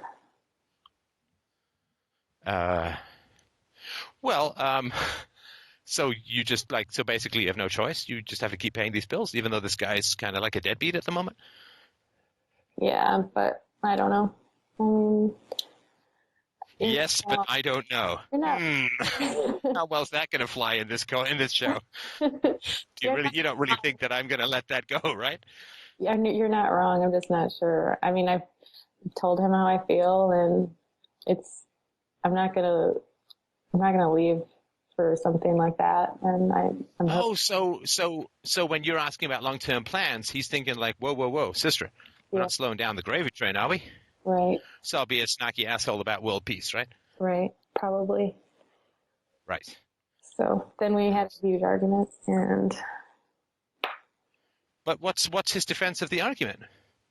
A job will fall into my lap at some point, even though I'm a rock mover who's been unemployed. He's basically an abandoned truck. Yeah. But does he feel he's going up in value by not being in the workforce for a year? Does he feel like next stop brain surgery? Because that's what happens to people who don't work, right? Well, I'm not sure what he thinks. Well, you must have some idea. You've had fights about it. What's his plan? How is this going to end?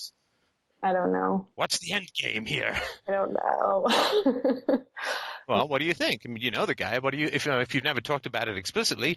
What is his? What does he do all day? It's always a mystery to me when people don't work. What does he do all day?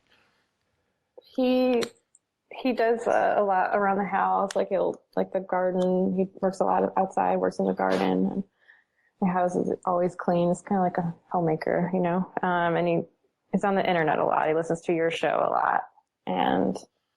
Okay, is he going to listen to this? Probably. Dude, get a job. Get a job. You are not Angela Lansbury. Gardening is not a fit vocation for a 30-year-old who's not suffering from some brain degeneracy disorder. If you don't currently have Alzheimer's, drop the chrysanthemums and pick up the phone and get some job interviews. The longer you stay out of the workforce, the harder it's going to be to get back in. Because potential employers are going to be like, hey, your last job was about a year ago. What have you been doing then? Internet and rhododendrons is not going to get you much traction in the employment market. So, dude, every day you're out makes it harder to get back in. Get a job. Stop taking money and pull your own weight. That's just my little message to him. Okay. And don't get upset when people say who are paying your bills, get a job, right? Right. And don't get upset when people say, what are your long-term goals, when they're paying your bills.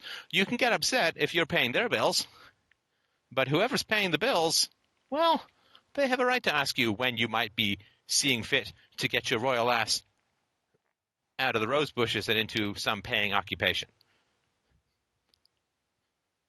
Do you guys want to have kids? Not right now. I mean, if And how old are you?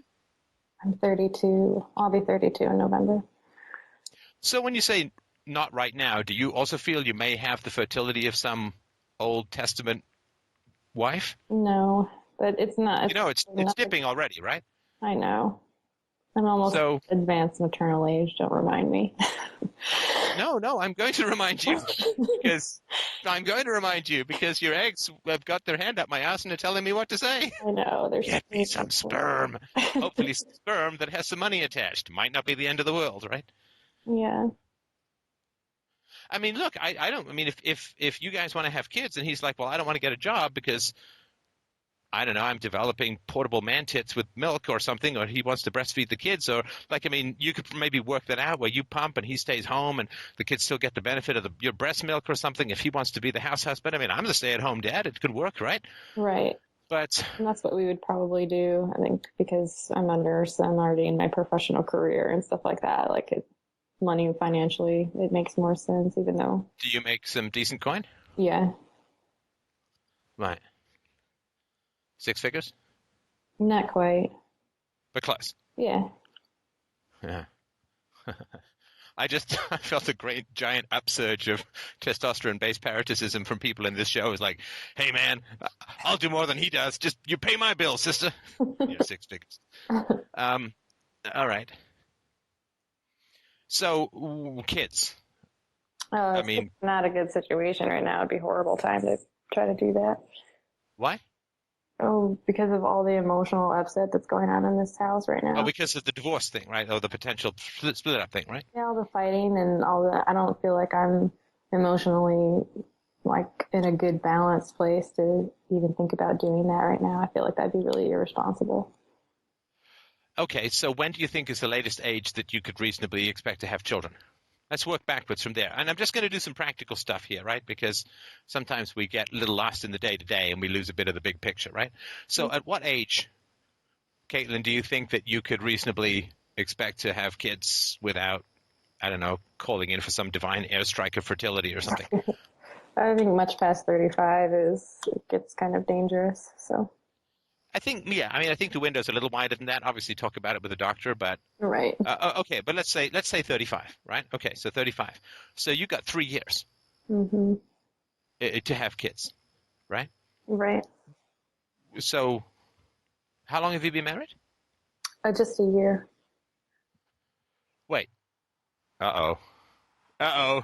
My spider sense is tingling, young lady. Oh dear. Why is my spider sense tingling?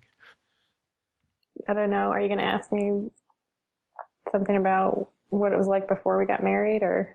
Nope. I mean, I might, but not right now. That's not why my spider sense is tingling. Let me see if there's 2 time windows that seem to have been flowing their way through this little old conversation that we're having here. One is you got married about a year ago. Mm-hmm. Another is my husband last worked. Oh, when was it? I'm trying to remember. Yeah. No. I'm trying to remember. Was it a Venus year, a Mars year? Something in between that. Earth year! That's it. So what was the proximity to your husband deciding he didn't want to move rocks to you getting married with a near 6-figure income?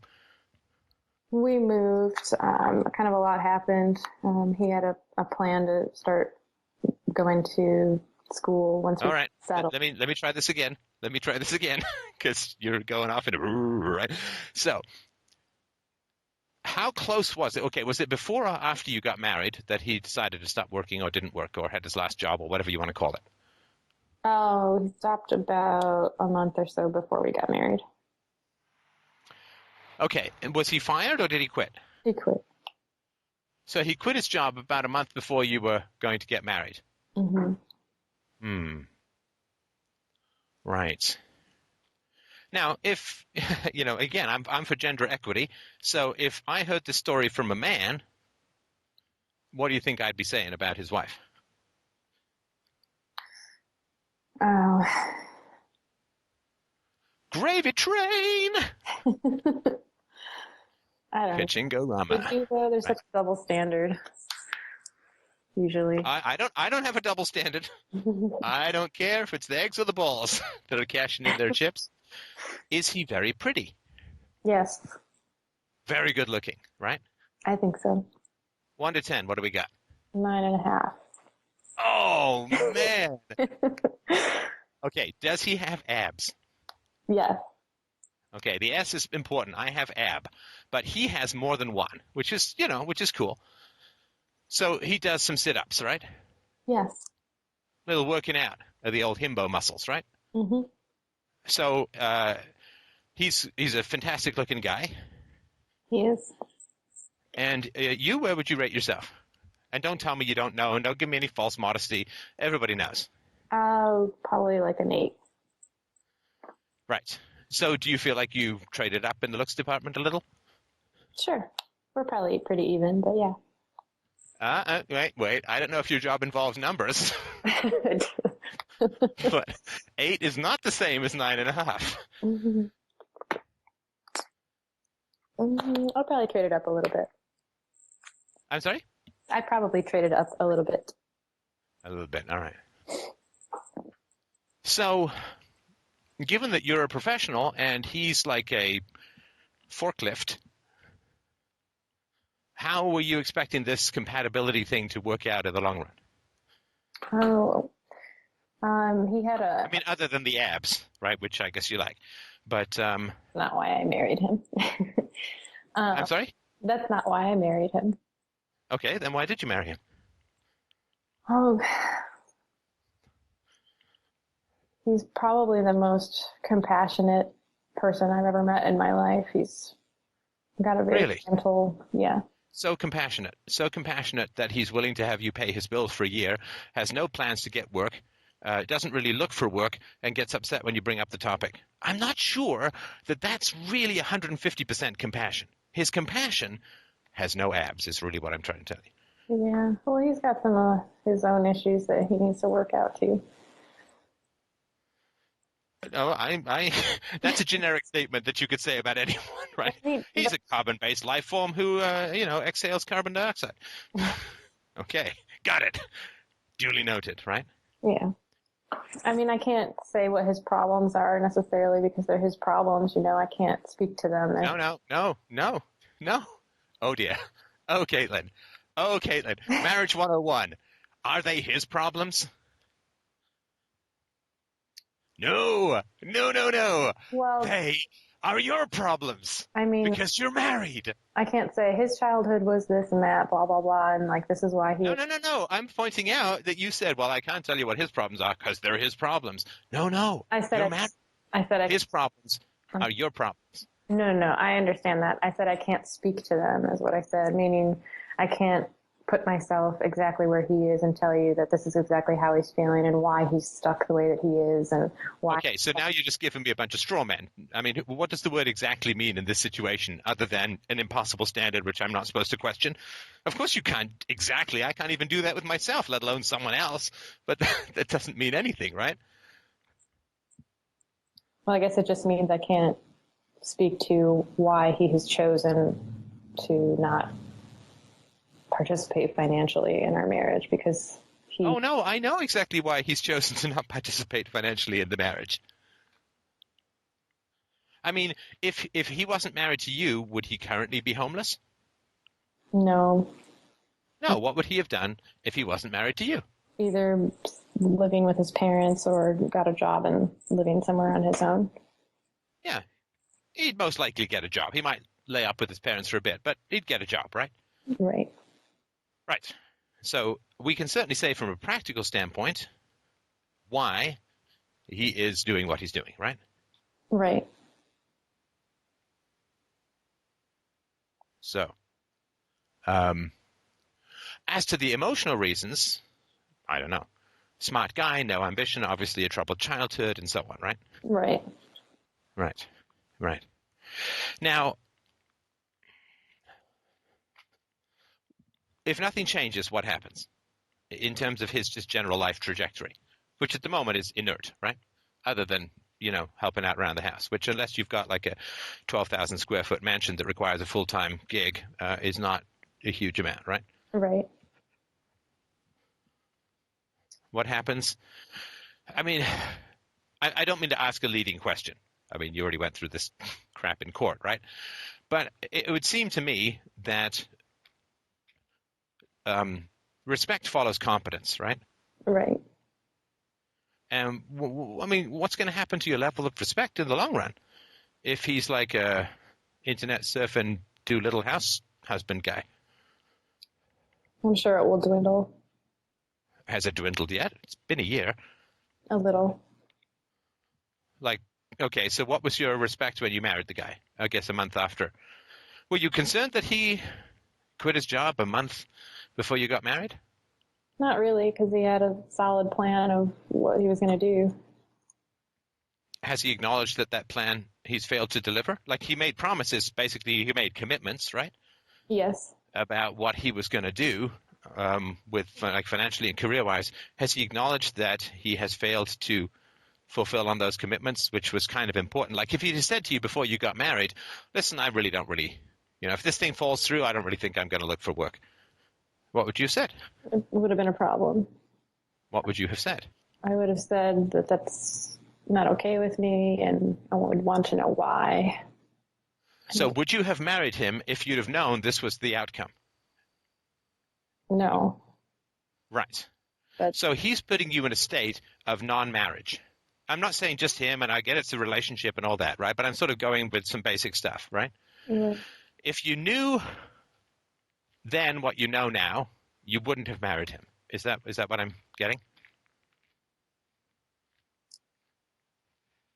I don't know because, I mean, if he just would have flat out said, like, I'm not working and that's just how it's going to be, and too bad about it, then probably no, I wouldn't have. But that's what's happened. Anytime somebody puts you in a situation where you would not have married them, they're putting you on the path to divorce. Right? You understand that, right? Yeah. Like, if an employer is saying to themselves, God, I wish I'd never hired that Caitlin. Yeah. What happens in the long run? But I'm not saying that to myself now about the marriage. Sorry, when you say now, what do you mean? You just did. You asked me, sorry, maybe I missed it. You asked me if we could go back in time and he had said all those things, would I have still married him? But I don't feel like, now that we're married and we're together and I'm here, I'm not happy with the way that the situation is. But I wouldn't say I don't want to be married to him anymore. No, I understand that. I said, where does it lead? Not what do you feel right now. If an employer regularly says, God, I wish I'd never hired that Caitlin woman. She's God, right? Then Right. Eventually he's going to fire you, right? Right. You either turn it around and make him happy to have hired you, or you're going to get fired, right? Right. When someone says, I wish, if I knew then what I know now, I never would have hired Caitlin, you know that that's not a long-term prospect for your employment, right? Right. But I'm happy that I married him. I don't feel like that. I'm not saying to myself here in this moment, if I knew then what I knew now, I wish I never would have married him. I'm not saying that. Actually, you did. And I'm not trying to catch you. I mean, you can certainly revise. I'm just asking, right? But if he'd have said, listen, I'm not basically, if this next job thing doesn't really work out, I mean, you're making a lot of money.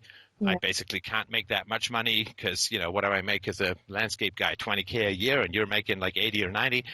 I mean, it's really not worth it, right? So I think I'll just not work if this next thing doesn't work out because you're making more than enough for both of us, right? You probably would have said, no, you're 30, right? So you've got another, let's say, 35 years of before you retire from not working. So I don't know what the hell you're going to be doing for those 35 years, but sponging off me ain't going to be one of them, right? Right. But that's how it's played out, right? Right.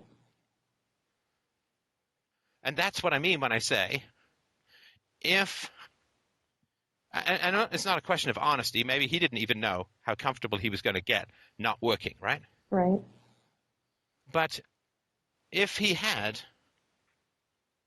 been as honest as events have played out, then you wouldn't have married him, if I understand what you're saying correctly. Now, he needs to know that, clearly. Like, how things have played out would have been a non-marrying decision for me, a non-marrying you decision for me. Right? Now, he's going to get upset, and he's going to get defensive, and he's going to get manipulative, and he's going to get aggressive, and he's going to whatever, right? Yeah, exactly. But he's got to understand, right? He's got to understand that he's 30, is his goal to never work again. Now, if his goal is to never work again, then he needs to be honest about that so you can make your decision. Because if he's never going to work again, you never get to be a breastfeeding stay-at-home mom. Right. Because you got to go make the bacon, right? Right. Now, if he is going to work again, then he needs to get a job. Not next month, but now. And he's got to spend 8 hours a day looking for work, because looking for work is a full-time job. Right? Right. Now, he's probably going to say, well, it'd be great if I upgrade my education. I'll go to school and stuff. No. Get a job. You had a year. You can't pull the education card now that I'm saying get a job now, right? Right. Because you had a year to get educated if you wanted, and you didn't take it. So you can't use it now, right? Right. That card expired, right? And if you want to get educated, you can get educated on the side. Now, if you want to have kids, and he's making $20K or whatever he's making, which I guess is why the abs can't, right? But if he's making $20K as a landscaper, you're probably going to have a pretty tough time being a stay-at-home mom, right? Right. And so what was the plan with regards to that? I guess he was going to make more money with some other business venture? Oh, he was going to stay at home. He was going to be the dad that stayed at home. Oh, that's been the plan from the beginning? Yeah. And that is fine with you? That's fine with me. I mean, as long as one of us is home, I would never put... It really should be the person with the milk bags, right? It should be. I mean, that's, right? Yeah. Ideally. All right. But, still better than no parent being at home, so I got it. And what is the status of the decisions about kids? Is it all on hold because of the instability in the marriage? I would say 50-50, the instability of the marriage, and then just I feel like I need to work through everything I just told you about before I can even think about being able to be emotionally available like that. Like I feel like I need to, I don't know what to do with all of this stuff that I'm feeling about this. I've never dealt with it, so. Right. I'm trying to learn how to do that, I guess. Well, I'm sorry that, I guess had you guys decided or had any conversations before you got married about how long it might be before you had kids? I think we had initially just kind of had the understanding that we both wanted them, and that he was going to stay home. Yeah. Yeah, because look, if you're 32, he may sort of sit there and say, well, look, if I'm going to be a stay-at-home dad, there's not a whole lot of point in me getting some big business thing going. Right. Right? Because you're going to have kids. Right. So what's the point of that, right? Right. So he can say also, I've done manual labor. It sucks, right? Yeah. Especially you get over 30. Body's not quite as primed for it as it used to be. Right. And so he may be sort of sitting there saying, well, what's the point of me I could go and move rocks, but it's not going to contribute much to the income. I have to quit when you have kids anyway. So right. I don't know if that's where he's coming from, but I'm not sure. Yeah, see, this kind of stuff needs to be pretty explicit in a marriage. And when I say pretty explicit, I mean completely explicit. Well, we had a good plan going and that changed. So that's why I'm not sure now. And it's difficult for us to have any type of conversation like that now because it just seems to always turn into an argument. However I'm presenting it. Oh, wait. But if he's not going to work because he's waiting for you to have kids, I don't know. right? Because this. Not, Sorry, go ahead. I'm sorry. I don't know that that's why he's not working now. Right. Yeah, because if you and I were married and we had a deal where like you're going to work and I'm going to be the stay-at-home philosopher, parent, husband guy, and you said, well, what are your plans for the next 10 years? I'd be like, well, like we talked about, my plan is to, make the beast with two backs, fill your foot of my demon seed, and then have a spawn, raise the spawn, and do that kind of stuff, right? Mm-hmm. But there wouldn't be conflict over it unless we chose to change the plans, right? Right. Well, the plan changed because he was going to go to school and had a goal in mind, and then that changed. So. And what was he going to go to school for? He was all signed up to go for physical therapy assistant.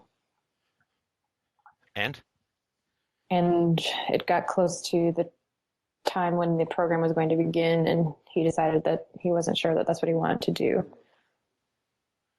What?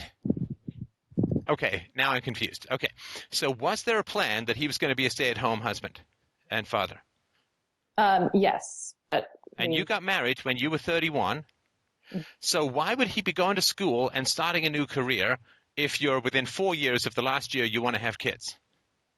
Because it was only an 18-month program, and it could be something that he could go back to later on after, if he wanted to.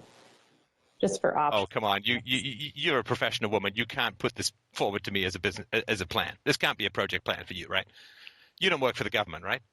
No, I'm a nurse. Okay. So this can't be a plan, right?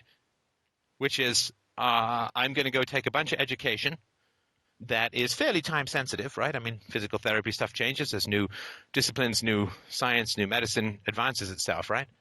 So I'm going to take a fairly time-sensitive discipline, and then it's an 18-month course, and then I'm going to raise kids for like 10 years, and then I'm going to use that education from 10 years ago to go back to school rather than taking the education then when it would be more current, right? That can't be a plan, right?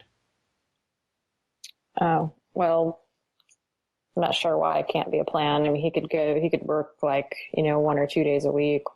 I only work 3 days a week because I work 12-hour shifts. So I'm not. Oh, so he then would not be a house husband, but you would both be working and both taking care of the kids. Well, I think 1 day a week's not really, that's not like working. That's not that big of a deal. And he could take care. So he might work 1 day a week. Yeah. Right. All right. Okay. It's not a great plan, but it's not the worst plan, I guess, in my humble opinion, sort of from the outside. Sure. And like the reason that I'm trying to sort of talk about all this stuff is that it seems to be a lot of nebulous stuff, Mm-hmm. right? Like when you talk about future plans, it should be stuff that you've kind of all like got in your head, right? Mm-hmm. I mean, marriage is a business and biology partnership, right? I mean, it's business because it involves money, and it's biological generally because it involves kids, right? Doesn't have to, but Right. right. And you don't have a business plan or a biology plan, which is one of the reasons other than, right, like, I mean, I can't, fix the awful stuff that happened with your brother and the betrayal of the teacher and the betrayal of the system and the betrayal of your parents. That's, therapy and all that. But in terms of marital communication, it shouldn't be like, well, what do you mean? What's my 10-year plan, right? Mm-hmm. Or 5-year plan or whatever, right? Right.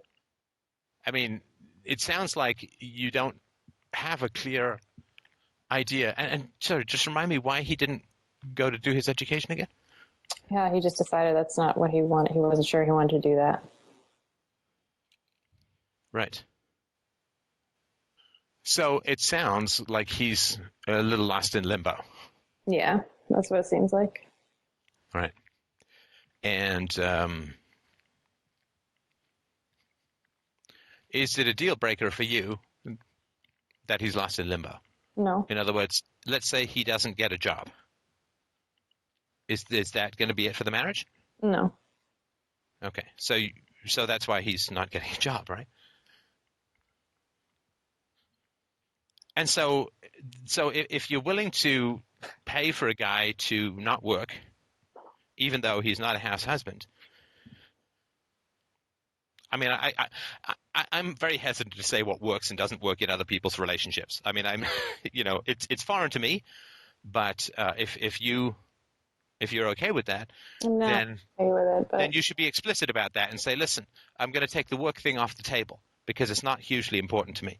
I'm fine paying your bills for the next 50 years. I'm not. Right? You're 32, right? I'm sorry? I'm sorry, I didn't mean to interrupt you. Go ahead. No, you go ahead. This is your life. I mean, interrupt away. I'm not okay with it, but I don't want to get a divorce. I love him. I don't want to not be with him. I'm not okay with it.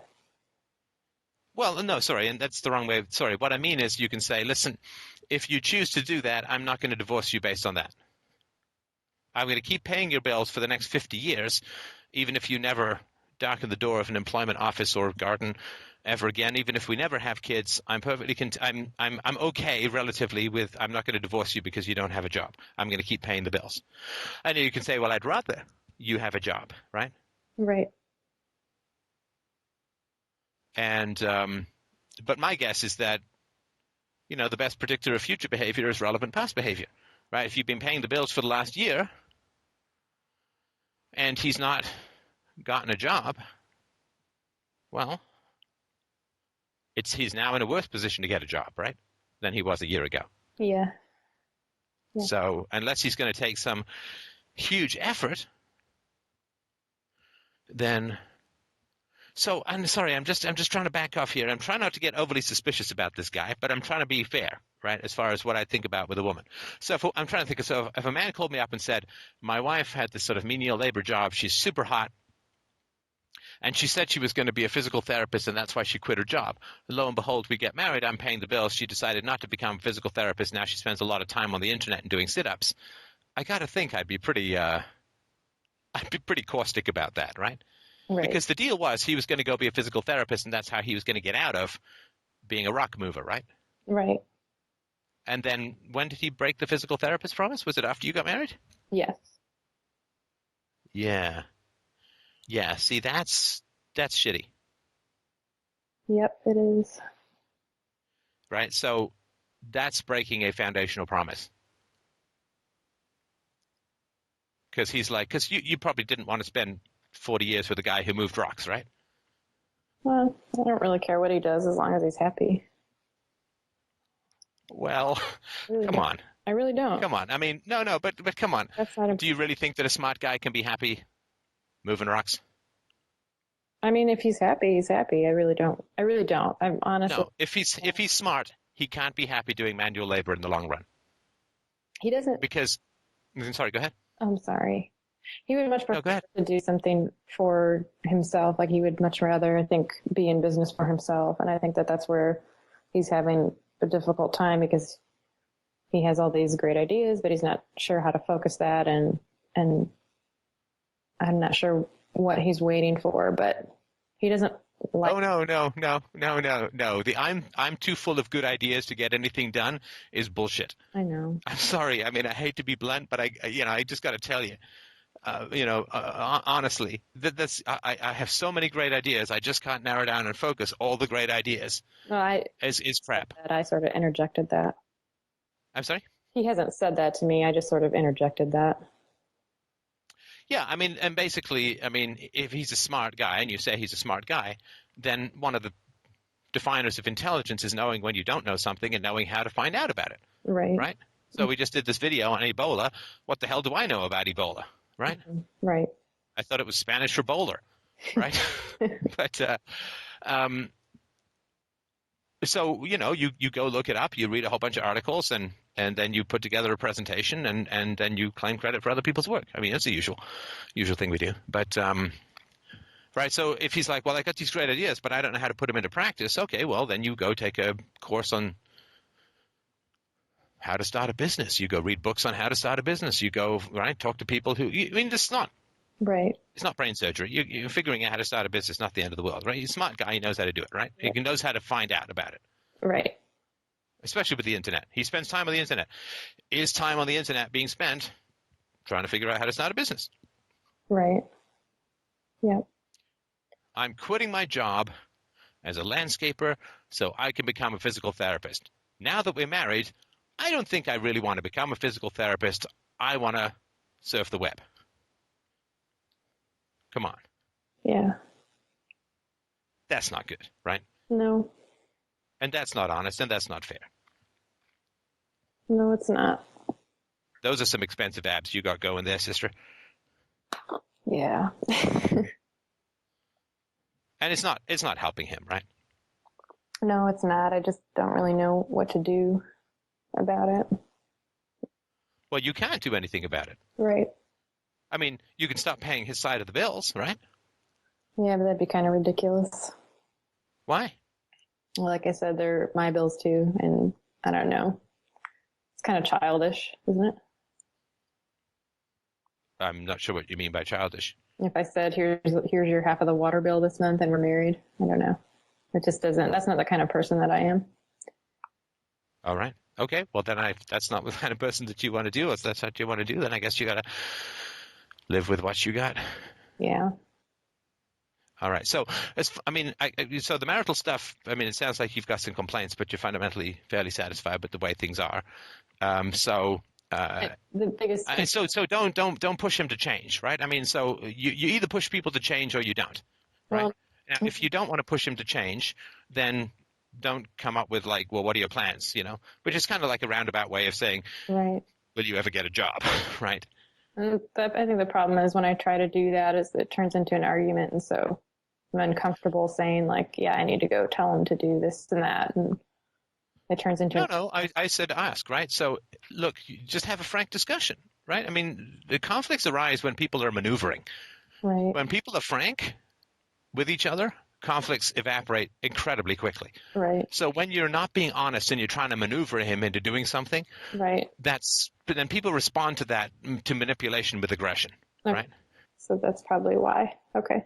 Right. So you could say, listen, I want you to get a job, but I'm not going to divorce you if you don't. I want you to pay some of these damn bills, but I'm going to keep paying them even if you don't, right? Right. Then, okay. Are you going to work to get a job? Right? If he says yes, then it's okay. Well, you've got to work harder then, right? Obviously. I'm not telling you to work harder. I'm saying if you mean that you want to get a job, then you have to actually work to get a job, right? Right. Yeah. Does that make sense? It does. So you got to work 8 hours a day to get a job. Right? He's like, well, I don't know what I want to do, this and that and the other. It's like, okay, then you get a job until you figure out what you want to do. But you spent a year not working and you still don't know what to do. So that's not working, right? Right. And so it's just about being clear. Yeah, I think that's been my problem in the past is I'm afraid of getting a reaction, so I end up like manipulating even though I should just be direct and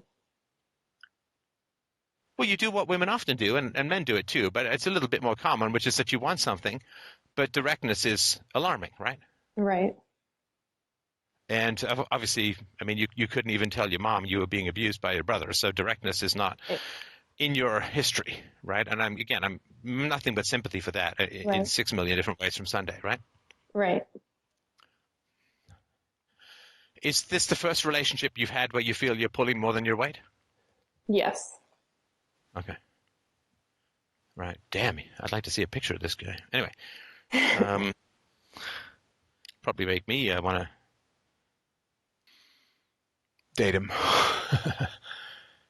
But yeah, I think directness is the key, right? So people drift when nothing is defined, right?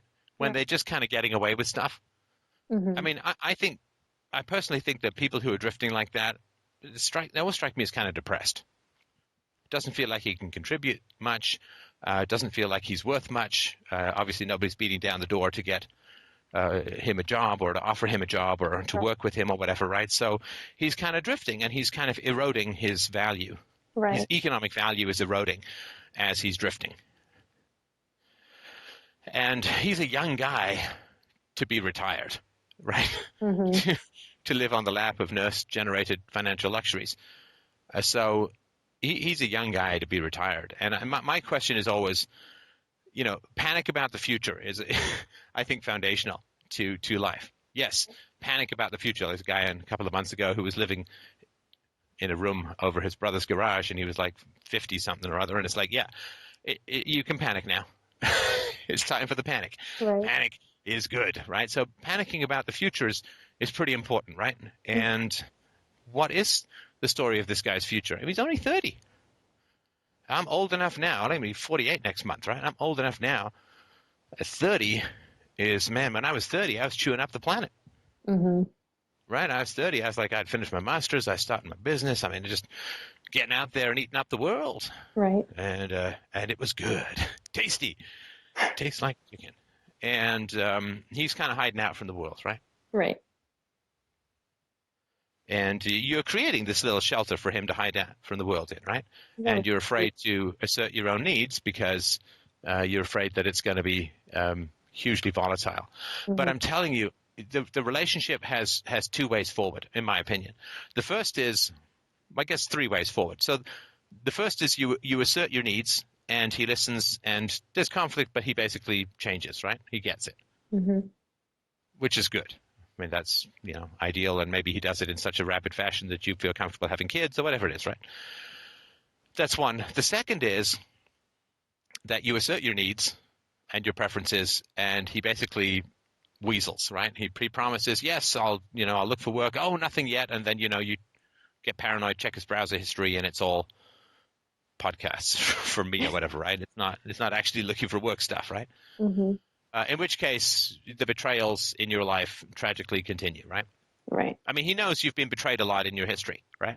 Yes. And promising, like, I'm quitting my work to go become a professional in the field of physical therapy and so on, and then, oh, by the way, I'm not, is a betrayal, right? And he knows you've been betrayed a lot in the past. And the fact that he'd be willing to betray you and not be honest about it and say, listen, I know I promised X and I failed to deliver, that's not good, right? But he's just kind of skating by, right? Right. He knows you've been exploited and betrayed in the past, and this kind of exploitation and betrayal is not giving me a very warm and fuzzy feeling about the guy. I'll just be perfectly honest, right? Mm-hmm.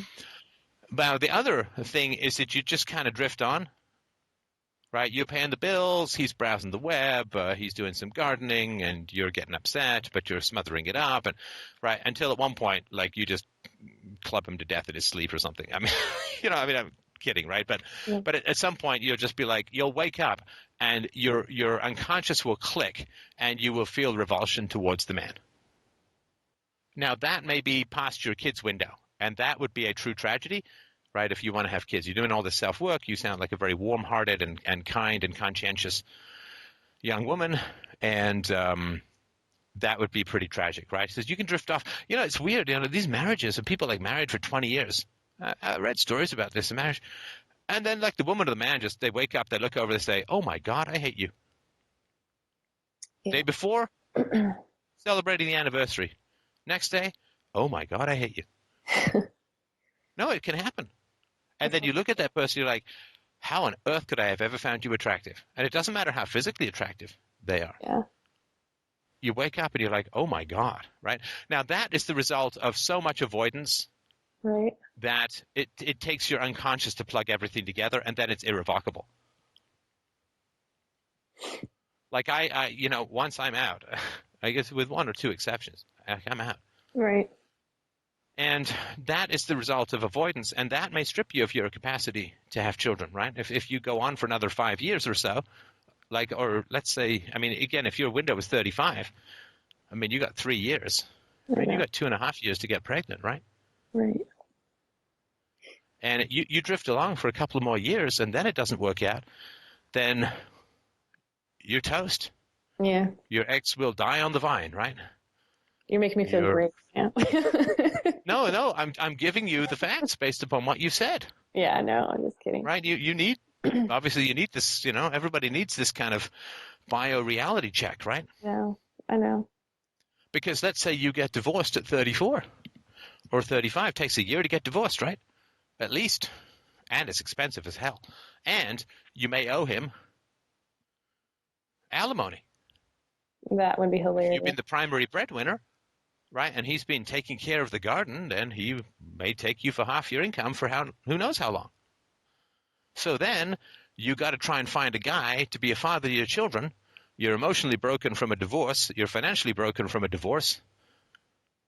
and your clock is ticking so loud it's like living inside a Big Ben, right? Mm-hmm. How's that going to work out? You're going to find a quality man in those situations, right? I guess I just have to live with the choices that I made, in life. Well, but yes, but I'm telling you, you don't have to passively wait for those choices to materialize, right? I know, but I'm not. I love him. I don't want to not be with him. That's just how it is. All right. Then I would just suggest try and be as clear about the future as you can be. Yeah. And if you're both on the same page and everyone's honest, as I said before, and I'll say again in this show, do what you will, but be honest about everything. Right. All right. And again, I'm incredibly sorry about what happened to you as a girl. Heartrending, absolutely heartrending, horrendous, and so horribly preventable. Do you have any suggestions on how to sort of work through all of that trauma? Well, I mean, I think that a therapist who specializes in sexual abuse would be the way to go. I think it's a complicated process, of course, right? And I can't speak to it with any degree of competence because I'm certainly no therapist, but the level of anger at the exploitation and violation that you received is probably pretty ferocious, and rightly so. And rightly so. I mean, a woman's vagina is a temple. A woman's physical space, and a man's as well, right? But we're just talking about you at the moment, right? A woman's vagina is a temple. A woman's physical space is inviolable. It is sacred, if I may use that non-secular phrase. And the idea that the beauty of a woman's sexuality is reduced to a sniff your fingers creep fest is such a violation of the beauty of sexuality and the health of sexuality that it takes what is a glowing gift of biological history and turns it into a creepy old raincoated predatory scenario. I'm so incredibly sorry. I mean, what a hellish association to have with sexuality from early on. So, you've got some reason to be substantially angry.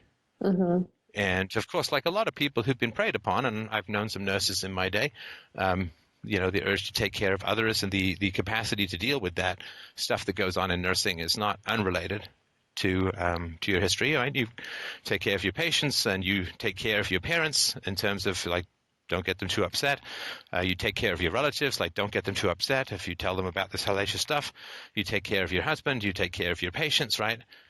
And that's not an unknown correlation from people who've been extremely exploited as children, particularly sexually. That makes sense. So, learn to take care of yourself a little more. And I think that's going to be a hard process because there's going to be, I feel, a lot of very healthy anger that comes out of that process because lots of people are very comfortable exploiting victims and realizing how full the world is of those kinds of people is quite an angry experience and an angering experience, an embittering experience. But I think I would really recommend, you probably get some through your union and all that, but get some mental health dollars flowing towards a therapist who's got experience in what you've been dealing with these many years, and just really throw yourself heart and soul, right? You work 3 days a week, so you've got some time to really throw yourself heart and soul into this healing process. It's been difficult to actually find a quality therapist. I feel like I've been through, multiple in the past couple of, when I was younger, and then in the past year, I've been to just 2 different ones. And I'll keep searching because I'm not really satisfied with the quality of therapy that I'm getting. But I don't know if you have like a good resource for that or a way to. I don't have a good source, but I've done a podcast on my thoughts about how to find a good therapist. Okay. Which is you can find it at fdrpodcast.com. Find a therapist. fdrurl.com/find a therapist. Okay. I'd love to get a network of approved therapists or whatever that might mean, but that would be way too time consuming and right. I certainly wouldn't want to vouch for other people's therapy, given what a private business it is. So, Sure. but yeah, I'm sorry that it hasn't worked out yet. But keep looking. I There are some great therapists out there. But yeah, I mean, 90% of everything is crap. So, except this show. Well, thank you for listening. I appreciate it. You're very welcome. I hope that you will get a chance to drop us a line and let us know how it goes. And please get your husband to call in. Okay. All right. All right. Take care. Thanks so much. I appreciate that. Okay. Bye. And sorry, we only got through 2 calls tonight, but some pretty deep and important topics. And Mike, was there anything that you wanted to add? Don, end of the show. Just thank Trevor and Caitlin for both calling in today. Really enjoyed both their calls. And if you find folks enjoyed the show, have enjoyed the shows, if you could sign up for a subscription and support the show financially, that would be incredibly appreciated. I'll just do the quick breakdown. If you sign up for a $5 a month subscription, it winds up being 16 cents a day. $10 a month subscription is 32 cents a day. $20 subscription is 64 cents a day. $50 subscription is $1.61 a day. And $100 subscription winds up being $3.22 per day. How much is the show worth to you? It's a question I asked myself, and the answer was more than what I was putting in the vending machine when I went to work on a daily basis. So just something to keep in mind. Fantastic. Well, thanks everyone so much, and we will talk to you on Saturday night. Have a great, great week, everyone. Lots of love from here at Philosophy Central. Take care.